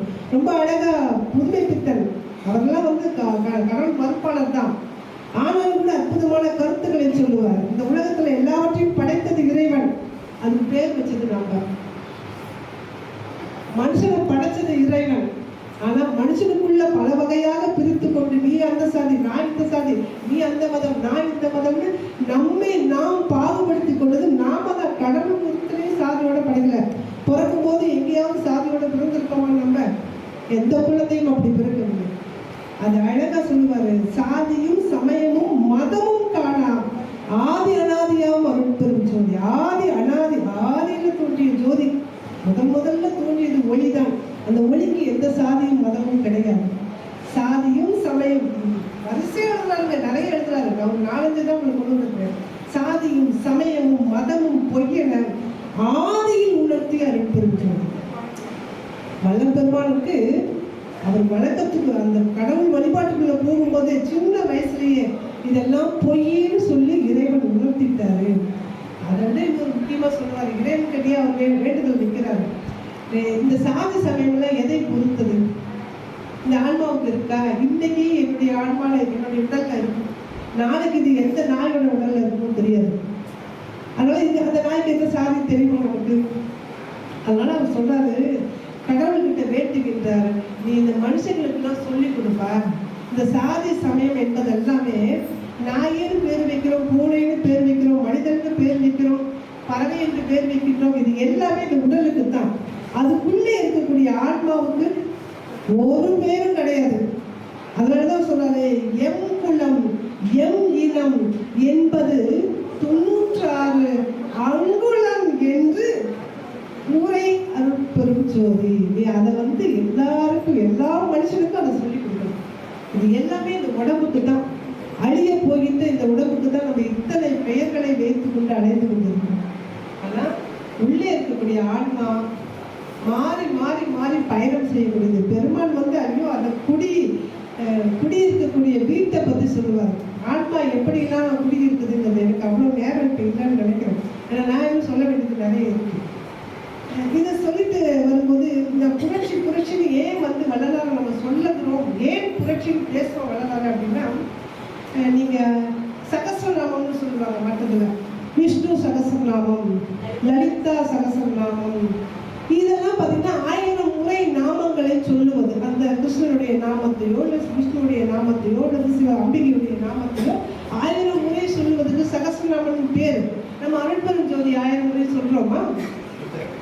சொல்றதில்லை. ஒரு முறை சொல்லும் போதே முழுங்கி மென்னு அதை வெட்கப்பட்டு சொல்லணுமான்னு யோசிச்சு அப்படித்தானே நம்ம பேசிக்கொண்டிருக்கிறோம். ஆனா அகவலை நீங்கள் ஒரு முறை பாராயணம் செய்தால் சகஸ்ரநாமம் சொன்ன புண்ணியம் இருக்கு. அதுல அத்தனையே அருட்பெரும் ஜோதி அதை எழுதி வச்சிருக்காரு. அதுல ரொம்ப அதுலயே அவர் புரட்சி செய்தாரு. நீங்க பாத்தீங்கன்னா அகவல் பால் ஒரு தமிழ் இலக்கிய வகையில உண்டு. அகவல் பால்லாம் அதிகபட்சமா இத்தனை அடிகள்லாம் எழுதவே முடியாது. இவரு 1596 அடிகள்ல அருட்பெரும் ஜோதி அகவலை எழுதுறாரு. ஒவ்வொரு அடியிலும் அருட்பெரும் ஜோதி, அருட்பெரும் ஜோதி, அருட்பெரும் ஜோதி, அருட்பெரும் ஜோதி நீங்க சொல்லிக்கிட்டே இருந்தீங்கன்னா சகஸ்ரநாமம் சொன்ன புண்ணியம் அதுக்குள்ள இருக்கு. அந்த வகையிலும் கூட வள்ளலார் புரட்சியான 2 வரியில 4 வார்த்தைகள்ல மூல மந்திரத்தை சொன்ன வள்ளல் பெருமானார், நீங்க 1,00,000 முறை சொல்லணுமா 1000 முறை சொல்லணுமா அகவலை படிங்க என்று ஒரு அகவலை எழுதி கொடுத்தார் பாருங்க. இதை விட ஒரு மனுஷன் பாராயணம் செய்வதற்காக எதை செய்து கொண்டு விட்டு போக முடியும் பாருங்க. இதுலயும் பாத்தீங்கன்னா அந்த அகவல்ங்கிற அந்த செவில் மரபிலேயே இல்லாத ஒரு புது மரபை கொண்டு புரட்சி செஞ்சார் வள்ளலார். அந்த புரட்சியை நம்ம பேசிக்கிட்டே இருக்கும்போது இந்த தகர விளக்குன்னு ஒண்ணு சொல்றோமே, அது ஏன் எல்லாருக்கும் தெரியும். தகர ஆலயம், இந்த ஆலயத்தை சொல்லுவாங்க, உடலையும் ஆலயம் என்றுதான் சொல்லுவாங்க. இது தகர ஆலயம்னு சொல்லுவாங்க. இதுல நான் ரொம்ப ரொம்ப யோசிச்சது என்னன்னா, எவ்வளவு எளிமையாக வழிபாட்டு முறையை அவங்க கையில கொண்டு கொடுக்க முடியுமோ அப்படி எளிமையா கொடுத்தாரு வள்ளலார். தங்க விளக்கு ஏத்தலாம், வெள்ளி விளக்கு ஏத்தலாம், பெருசா முத்து விளக்கு ஏத்தலாம். அதெல்லாம் இப்ப ரொம்ப பெருமை. ஏன்னா தங்கம் விற்கிற விலையில இல்லை வெள்ளி வைக்கக்கூடிய விலையில அப்படிலாம் ஏற்றிட முடியுமா? எப்போதும் நிலையாக இருப்பதற்காக ஒரு தகர விளக்கு ஏற்றுங்க. அதை கண்ணாடிக்குள்ள ஒரு சாதாரண மண் வெட்டி அதை மண் சட்டி அதை தகர விளக்குக்குள்ள ஏற்றுங்கன்னு சொல்றாங்க. இந்த ஆலயம் இதுவும் அழியக்கூடியதுதான். இந்த ஆலயத்தை தான் ஒரு உருவகமா சொல்றாரு. இந்த விளக்கு என்பது இந்த உடல், எல்லாருக்கும் தெரியும். விளக்கு என்பது உடல், திரிங்கிறது தான் மனசு. அதுக்கப்புறம் பார்த்தீங்கன்னா நீங்க பக்தியோட ஏத்துறீங்க இல்லையா, அதுதான் எண்ணெய் தான் பக்தி. இந்த சுடர் இருக்குல்ல, அதுதான் ஆன்மா. இந்த நான்கும் சேர்ந்து இருந்தால்தான் அங்கே இறைவனை நாம காண முடியும். அத எளிமை இல்லாம நம்ம ரொம்ப ஆடம்பரமாக இறைவனை காணுவது என்பது நடக்கிற காரியமே இல்லை. நம்ம ஊர்ல தான் பாத்தீங்கன்னா சாங்கியங்களை எல்லாம், சடங்குகளை எல்லாம் கையில எடுத்துக்கொண்டு சாமியை தூரம் போட்டுருந்தாங்க. சாமியை விட்டுட்டு சடங்கை எடுக்கக்கூடிய மரபு வந்து இந்த தமிழ்நாட்டு மரபு. இந்த மரபை உடைத்தவர் தான் வள்ளலார். ஒரு பையன் போய் கேட்கிறான் ஒரு குரு கிட்ட, எது அறிவுன்னு கேட்டாலாமா, எப்படி கண்டுபிடிக்கிறது அப்படின்னு. அவர் என்ன செஞ்சாராமா, உள்ள போயிட்டு ஒரு ரூம்ல ஒரு 3 மாணவர்கள், அந்த அறையில அந்த மாணவர்களை விட்டுட்டு அடுத்த அறையில 3 டம்ளர்ல பால் வச்சிருந்தாரு. அந்த பால் வச்சிருந்துட்டு அந்த மாணவர்களை அழைத்து சொன்னாரு, அந்த அறையில 3 டம்ளர்ல பால் இருக்கு, போய் குடிச்சிட்டு வாங்க அப்படின்னாரு. முதல் ஒருத்தன் போனான். அந்த ஒருத்தன் பார்த்தீங்கன்னா ஒரு எவர்சிலர் டம்ளர், ஒரு வெள்ளி டம்ளர், ஒரு தங்க டம்ளர், இது 3ல பால் இருக்கு. அவன் பார்த்த உடனே அவ்வளோ அழகா இருக்கு தங்க டம்ளர்னு சொல்லிட்டு தங்க டம்ளர்ல இருந்த பாலை எடுத்து குடிச்சிட்டு ரொம்ப மகிழ்ச்சியா வெளியில வந்தான். அடுத்தவன் போனான், ஐயோ தங்க டம்ளர்ல இருந்த பாலை அவன் குடிச்சிட்டான், இப்ப இருக்கிறது வெள்ளியும் எவர்சிலர், சரி போட்டு அந்த எவர்சிலர் வெள்ளி டம்ளர்ல இருந்த பாலை குடிச்சிட்டு ஓரளவு மகிழ்ச்சியோட வெளியில வந்தான். 3வது பையன் போனான், ரொம்ப வருத்தம் அவனுக்கு, தங்கமும் இல்லை வெள்ளியும் இல்லை, நான் இப்ப இந்த சாதாரண எவர்சிலர் டம்ளர்ல இருக்கிற பாலை குடிக்கணுமா, எனக்கு மட்டும் கடவுள் ஏன் இப்படி எல்லாம் சோதனை வச்சாங்கன்னு நினைத்து கொண்டே அழுதுகிட்டே அதை குடிச்சிட்டு வெளியில வர்றான். இப்ப குரு கேட்கிறாரு, எப்படி குடிச்சீங்கன்ட்டு. முதல் பையன் ரொம்ப சந்தோஷமா சொன்னாங்கம்மா. இது 3 பேருமே அவனுடைய மனநிலையை சொன்னாங்க.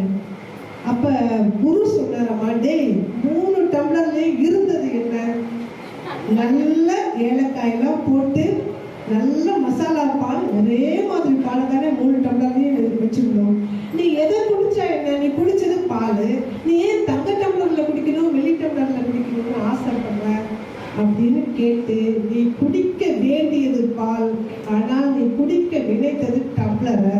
நம்ம எல்லோருமே என்ன பண்றோம்னா, இருக்கக்கூடிய சாமியை விட்டுட்டு இந்த சடங்குகளை மட்டுமே தான் கையில பிடிச்சிட்டு இருக்கோம். இந்த சடங்குகளை கண்டிப்பாக வெளியில கொண்டு வர வேண்டும் என்பதுதான் வள்ளலாருடைய நோக்கம்.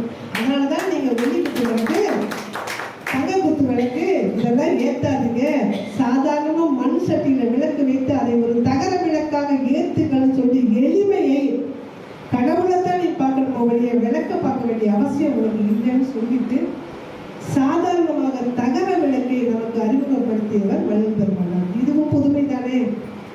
எந்த கோயிலையாவது இந்த மாதிரியான விளக்கு, இந்த கண்ணாடி பெட்டிக்குள்ள ஒரு விளக்கை வச்சு எந்த ஆலயத்திலும் கிடையாது. பெரிய பெரிய அளவுல தங்க குத்து விளக்கு வச்சுதான் ஏற்றிட்டு இருக்கிறாங்க. இப்ப இத்தனை அனுபவங்களையும் சும்மா சொல்லிட்டா மட்டுமே நமக்கு தெரியுமா? ஏன்னா நான் கொடுத்திருக்கிற தலைப்புக்கு நாங்கள் போகவே இல்லை. இன்னும் போதி உணர்வரும் ஜோதி, இதையெல்லாம் நான் சொல்லுவதால மட்டுமே உங்களால உணர முடியுமா? எனக்கு ஒரு வகையான அனுபவம் இருக்கும், உங்களுக்குலாம் ஒரு வகையான அனுபவம் இருக்கும். ஒரே இனிப்பு தான் எனக்கு பிடிச்சு நான் சாப்பிடுவேன், இந்த இனிப்பு ரொம்ப நல்லா இருக்கு. சில பேருக்கு இனிப்பே பிடிக்காது, இது நல்லா இல்லைன்னு சொல்லுவாங்க. அப்ப அந்த சுவையிலும் கூட வெவ்வேறு வகையான அனுபவங்கள் நமக்கு கிடைக்கும். அப்ப இந்த அனுபவத்தை நான் சொல்றதுனால மட்டுமே நீங்க எடுத்துக்க முடியுமா? இந்த அணையா அடுப்பு, இந்த அணையா ஜோதி, இது எல்லாமே நான் இப்படி சொல்வேன், ஒரு கருணையுடைய குறியீடு. அணையா அடுப்புங்கிறது என்ன? ஜீவகாருண்யத்துடைய குறியீடு. எத்தனை ஆண்டுகளுக்கு முன்பாக வள்ளல் பெருமானார் ஏற்றி வைத்தார். ஆனா அந்த அடுப்பு இன்று வரை எரிந்து கொண்டு இருக்கிறதுன்னு சொன்னா, மனதுகள், மக்களுடைய மனசுல பெருமாள் வந்து ஒரு கருணையோட ஏற்றி வச்சார்.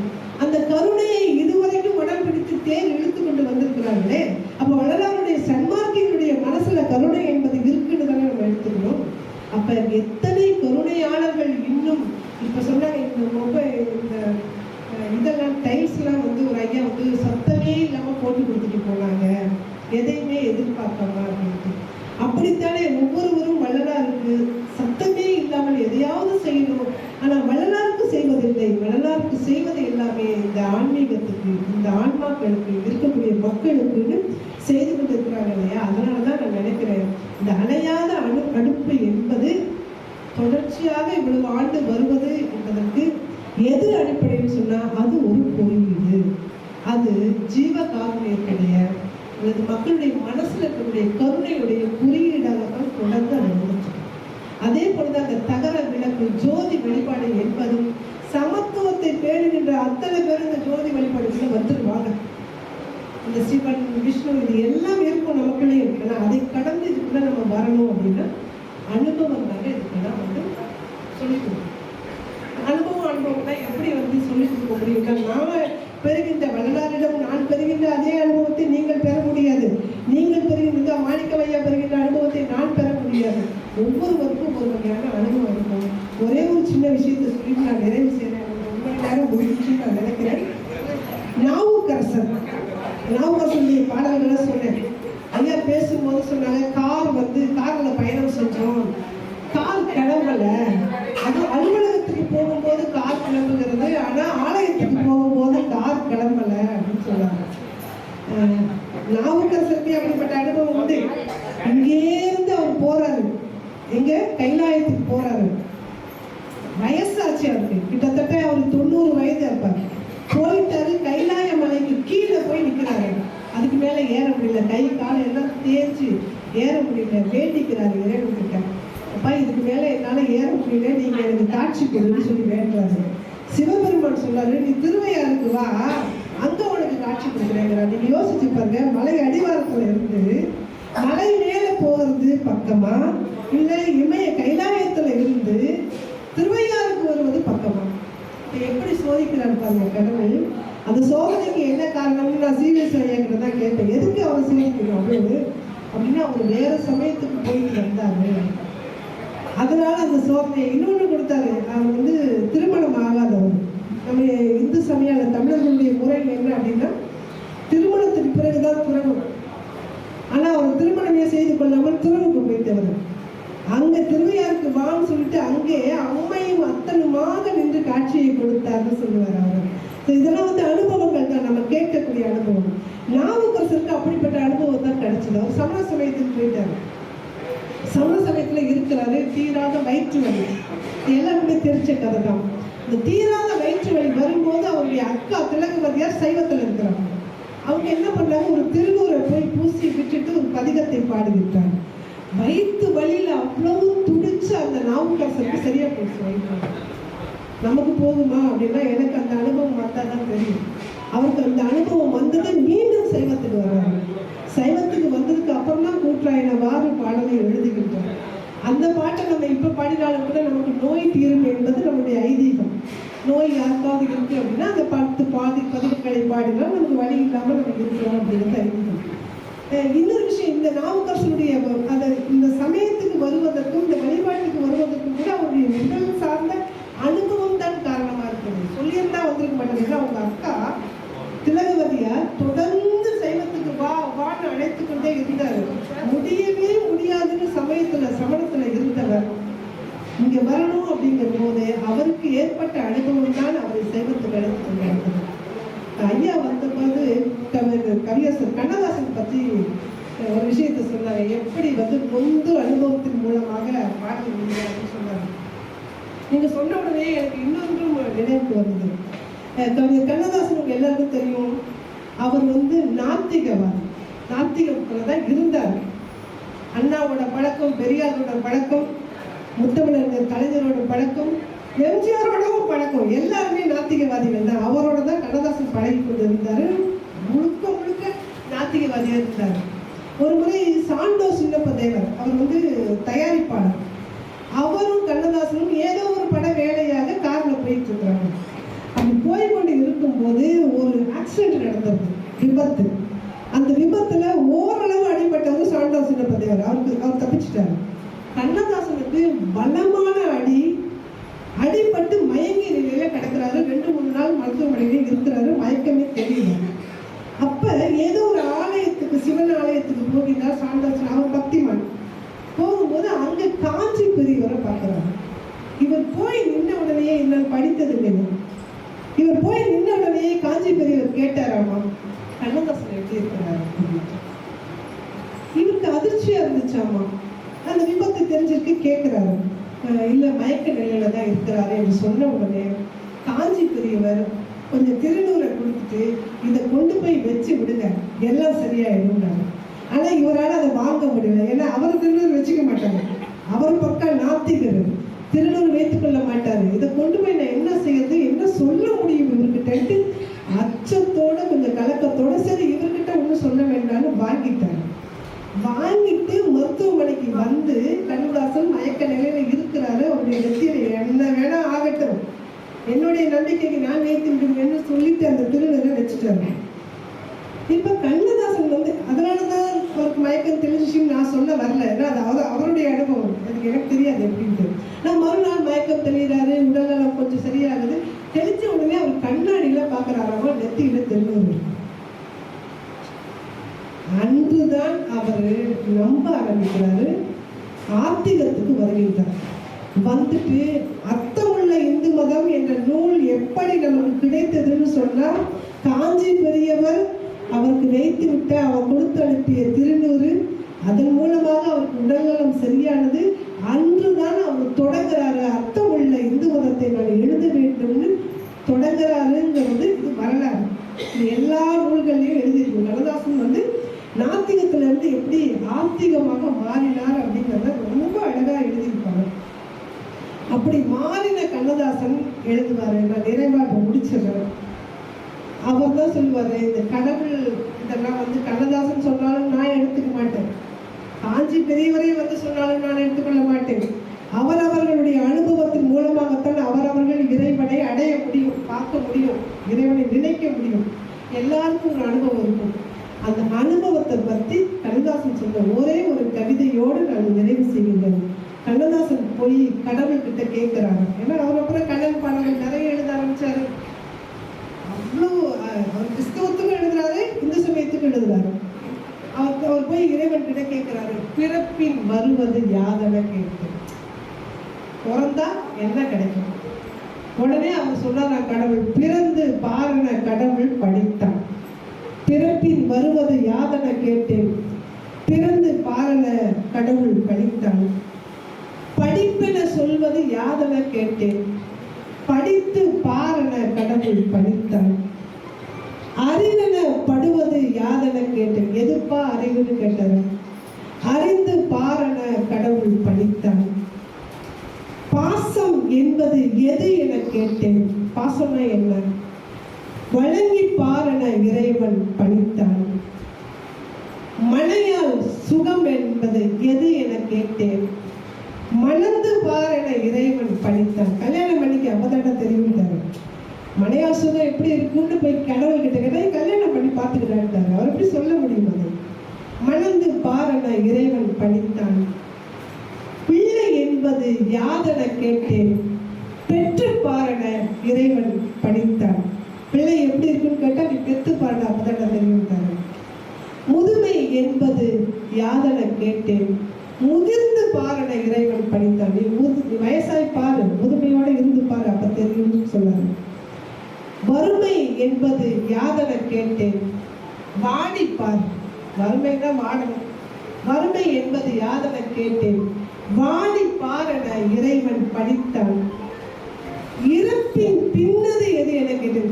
செத்து போயிட்டேன் அப்படின்னா பின்னாடி அடுத்தது என்ன அப்படின்னு கேட்கிறாரு. இறப்பின் பின்னது யாதென கேட்டேன், இறந்து பாருன இறைவன் படித்தான். செத்து போயிருக்காரு. செத்ததுக்கு அப்புறம் எப்படி நான் தெரிஞ்சுக்கிறது? நானே செத்துட்டேன். செத்ததுக்கு அப்புறம் விண்டவர் சொன்னதுதான், அங்க போனவர் விண்டவர் கண்டதில்லை, கண்டவர் விண்டதில்லை. இங்கேருந்து போனவன் அங்க இருக்கிறது என்னன்னு சொல்ல முடியாது. அப்ப இவர் கேட்கிறாரு, இறப்பின் பின்னது யாதென கேட்டேன், இறந்து பாருன இறைவன் படித்தான். இப்ப கோவம் வந்துருச்சு கண்ணதாசனுக்கு. எல்லாத்தையும் நானே பார்த்து பார்த்து பார்த்து பார்த்து தெரிஞ்சுக்கிறேன், நீங்க என்ன கடவுள், உனக்கு கடவுள் பேரு அப்படின்னு கேட்டாராமா. அனுபவித்தே தான் அறிவது அறிவெனில் ஆண்டவனே நீ ஏன் என கேட்டேன்.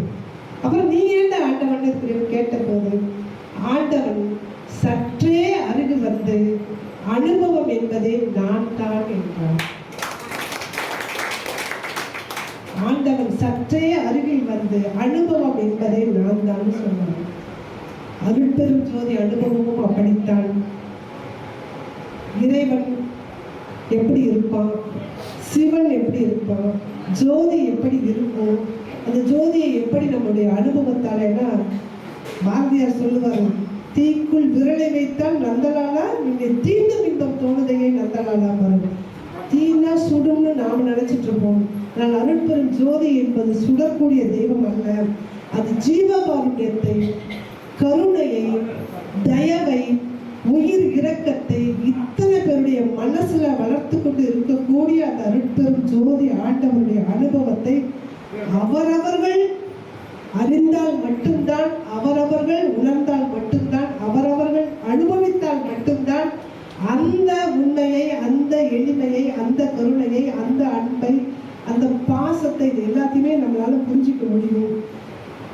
அதை நீங்க எல்லாரும் புரிஞ்சுக்கணும், நானும் புரிஞ்சுக்கணும். அந்த அறிவை ஞான சபை தான் நமக்கு தரும். அதனாலதான் ஞானம்னு வச்சாரு. அறிவை கொண்டு நம்ம அந்த ஞானத்தை பெறணும், அறிவை கொண்டு ஞானத்தை பெறணும். சின்னதா ஒரே ஒரு விஷயத்தை சொல்லி நான் நிறைவு செய்கிறேன். இந்த அறிவை கொண்டு எப்படி ஞானத்தை பெறுவது அப்படின்னு சொன்னா, இந்த நம்ம தயவுல இருக்கும் போது, கருணையில இருக்கும் போது மனம் அடங்கிய நிலையில இருக்கும். மனம் அடங்கிய நிலையில இருக்கும்னு சொன்னா, இது அருணகிரிநாதர் சொன்ன ஒரே ஒரு விஷயத்தை தான் சொல்றேன். பாடல் கூட நான் சொல்லலை. அவர் சொல்லுவாரு, நம்மளோட அந்த இதுல தயவுல இருக்கும்போது எப்படி இருக்கும்னா, அறிவற்று அறிவு, அதாவது அறியாமையும் அற்ற ஒரு நிலையும் வரும். தயவுல, கருணையில, தியானத்துல சும்மா இருக்கக்கூடிய சுகம் எப்படி இருக்கும்னா, அறிவற்று அறியாமையும் அற்றது வரும். நான் யோசிச்சு பார்க்கிறேன், அறிவு இருந்தா அறியாம இருக்காது, அறியாம இருந்தா அறிவு இருக்காது. இது ரெண்டும் எப்படி இருக்கும்னு நம்ம யோசித்து பார்க்கணும். இதுதான் ஒரு புதிய அனுபவம். அதை நம்ம இதுல படகுல நம்ம போறோம், கரையை கடக்கணும்னு சொன்னா படகுல போவோம். கரையை கடந்துட்டோம்னா அந்த படகு நமக்கு எதுக்கு, தூக்கி போட்டுருவோம். அது மாதிரிதான் அறிவு. நமக்கு இறைவனை அடையும் வரை அறிவு தேவை. அடைந்த பிறகு ஞானம் நம்ம கிட்ட வந்துடும். இந்த ஞானத்தின் பயனாக இன்னும் ஒரு எடுத்துக்காட்டு நான் அழகா சொல்லணும்னா, இந்த மேடையில் சொல்லியிருப்பேன்னு நினைக்கிறேன். வீடு குப்பையா இருக்கு. குப்பையா இருக்கக்கூடிய வீடு நம்ம என்ன செய்வோம், பெருக்குவோம். எதால பெருக்குவோம், தொடம்பத்தால பெருக்குவோம், விளக்குமாத்தால பெருக்குவோம், புரூசிக்கால பெருக்குவோம், எதை வேணா பேர் வச்சுக்கலாம். பெருக்கிறதுக்கு அப்புறம் அந்த தொடப்பத்தை என்ன பண்ணுவோம், இதுதான் எங்க வீட்டில் பெருக்கிய தொடப்பம், இதை நான் கையிலே வைத்துக் கொண்டு இருப்பேன்னு வச்சுட்டு இருப்போமா, தூக்கி தூரமா ஒரு மூலையில போட்டுருவோம். தொடப்பத்துக்கான இடம் மூளை. அறிவு அப்படித்தான். அறிவை கொண்டு இறைவனை அடையணும். இறைவனை பார்த்த பிறகு என்னிடம் அறிவு இருக்கிறது என்ற ஆணவத்தோடு இல்லாம, இறைவனை அனுபவிக்கக்கூடிய அனுபவத்தை மட்டும் கையில் எடுத்துக்கொண்டு அந்த தொடப்பத்தை, அந்த அறிவாகிய தொடப்பத்தை தூரம் போட்டுட்டு ஞானத்தை கையில் எடுத்துக்கணும். ஞானம் என்பதுதான் இறை பக்தி என்று சொல்லி, அந்த இறை பக்தியை அனைவரும் பெற உங்களுடைய வாழ்க்கையை சொல்லி, இந்த வாய்ப்புக்கு நன்றியை சொல்லி விடைபெறுகிறேன். நன்றி. அம்மா அவங்க கடைசியா அறிவையும் அனுபவத்தையும் ஒப்பிட்டு சொன்னாங்க. அறிவுக்கும் ஞானத்துக்கும் என்ன வேறுபாடு அப்படின்றதெல்லாம் சொன்னாங்க. இதில் என்ன சொல்லுவாங்கன்னா, அதாவது அறிவில் வந்து தோல்வி இருக்கலாம், அறிவில் தோல்வி இருக்கலாம், அனுபவத்தில் தோல்வி இருக்காது. அவர் சொல்லிட்டாரு, அவர் சொல்கிற மாதிரி செஞ்சேன்னா யூ வில் நாட் ஃபெயில். நீயே எல்லாம் தெரிஞ்சு, நீயே பார்த்து, நீயே படிச்சு, நீயே பண்ண படிப்பு. இந்த தனியா சொல்லணுமா, ஏட்டு சுரக்கா, நான் சாப்பிட்றதுக்கு நல்ல சுரக்கா தான் வேணுமே தவிர அழகா இருக்குன்றதுக்காக ஆகுமா, ஆகாது. அனுபவம் எப்பவுமே தோத்து போனதில்லை. ஏன், தந்தை சொல்லிக்க மந்திரம் இல்லை. நீ என்ன மந்திரம் வேணாலும் படிச்சுடுவாங்கப்பா. அப்பா அனுபவிச்சவர், நேற்று வாழ்ந்தவர், இன்று எல்லாத்தையும் பார்த்தவர், உலகத்தை பார்த்தவர். அவர் என்ன சொல்றாருன்னா, அனுபவத்தின் அடிப்படையில் சொல்லுகிறார். அதனால அது நிச்சயமா அதுல தோற்று போறதுக்கு வாய்ப்பு இல்லை. அந்த வழித்தடத்தில் நடக்க வேண்டும் என்பதற்காகத்தான் தந்தை சொல்மிக்க மந்திரம் இல்லை. அதனால அனுபவத்தின் மீது அனுபவத்தின் அடிப்படையில் வருவது, அதுவும் கண்ணதாசனை பற்றி சொன்னாங்க, உண்மைதான். அவங்க அந்த ஆக்சிடென்ட் நடந்தது உண்மை. அவர் வந்து அந்த தன்னுடைய வரலாற்றில் வந்து பதிவு பண்ணி இருக்கிறார். இந்த கேட்டிங்கன்னா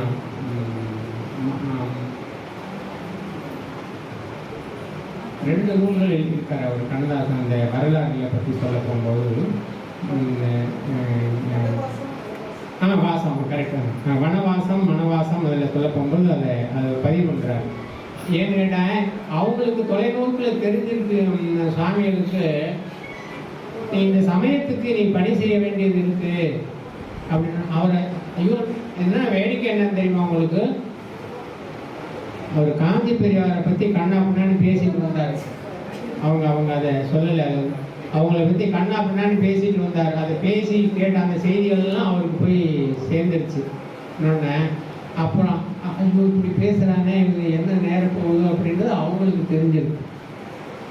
அதனால தான் என்னென்னு கேட்டாங்கன்னா, இல்லை அது செய்ய வேண்டிய பணி நிறையா இருக்குது, அதனால அவங்க பேசுறதை நினைக்கல, தன்னை பற்றி குறை சொல்வதை நினைக்கவில்லை, சமுதாயம் மேம்பட வேண்டும் என்பதற்காக அவர் ஆற்ற வேண்டிய பணி நிறைய இருக்கிறது என்பதை நினைத்தில் கொண்டு அவங்களுக்காக வந்து விரோதி கொடுத்துருக்காங்க.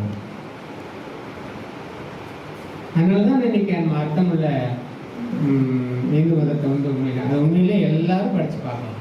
அது என்னமோ ஒரு மூட நம்பிக்கையில் இருக்கு இல்லை, சமயத்துக்குள்ள வந்து ஒரு காரண காரியத்தை அனுபவத்தை எல்லாம் சொல்லக்கூடிய ஒரு கண்ணதாசன் தான் சொன்னார்.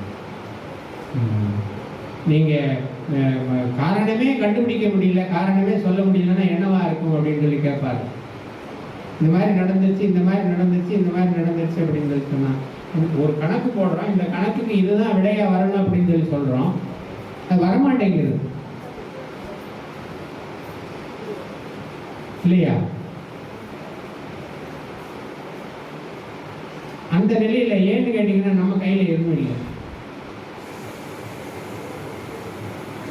பெருமாள் நினைச்சாதான் வந்து அந்த நமக்கு பிறக்கிற குழந்தைக்கு சுகத்தை மட்டும் கொடுக்கறது மட்டும் இல்லை, ஞானமும் கல்வியும் அது அவங்க கொடுக்கணும். அவங்க கிடைச்சா தான் வருகிறீங்க. சரி, ஞானமும் கல்வியும் அப்புறம் தானமும் தவமும் அடுத்தது அதுக்கு பின்னாடி அதுக்கு வரணும். வெறுமனே அறிவுன்னு சொல்லலை, ஞானமும் கல்வியும். இப்போ நம்ம இப்போ தெரிஞ்சிக்க வேண்டியது நமக்கு இந்த நீங்கள் தெரிஞ்சிக்க வேண்டிய கல்வி என்ன கல்வின்னு சொல்லி சொல்லுவாங்க, கற்றதனால் ஆய பயனன்கள். படித்ததுனால என்ன பயன்? கடவுளை தொழுவது. கல்வியின் பயன் கடவுளை தொழுவது. கற்றதனால் ஆய பயனன்கள் வாழறிவு நற்கால் தொழாது.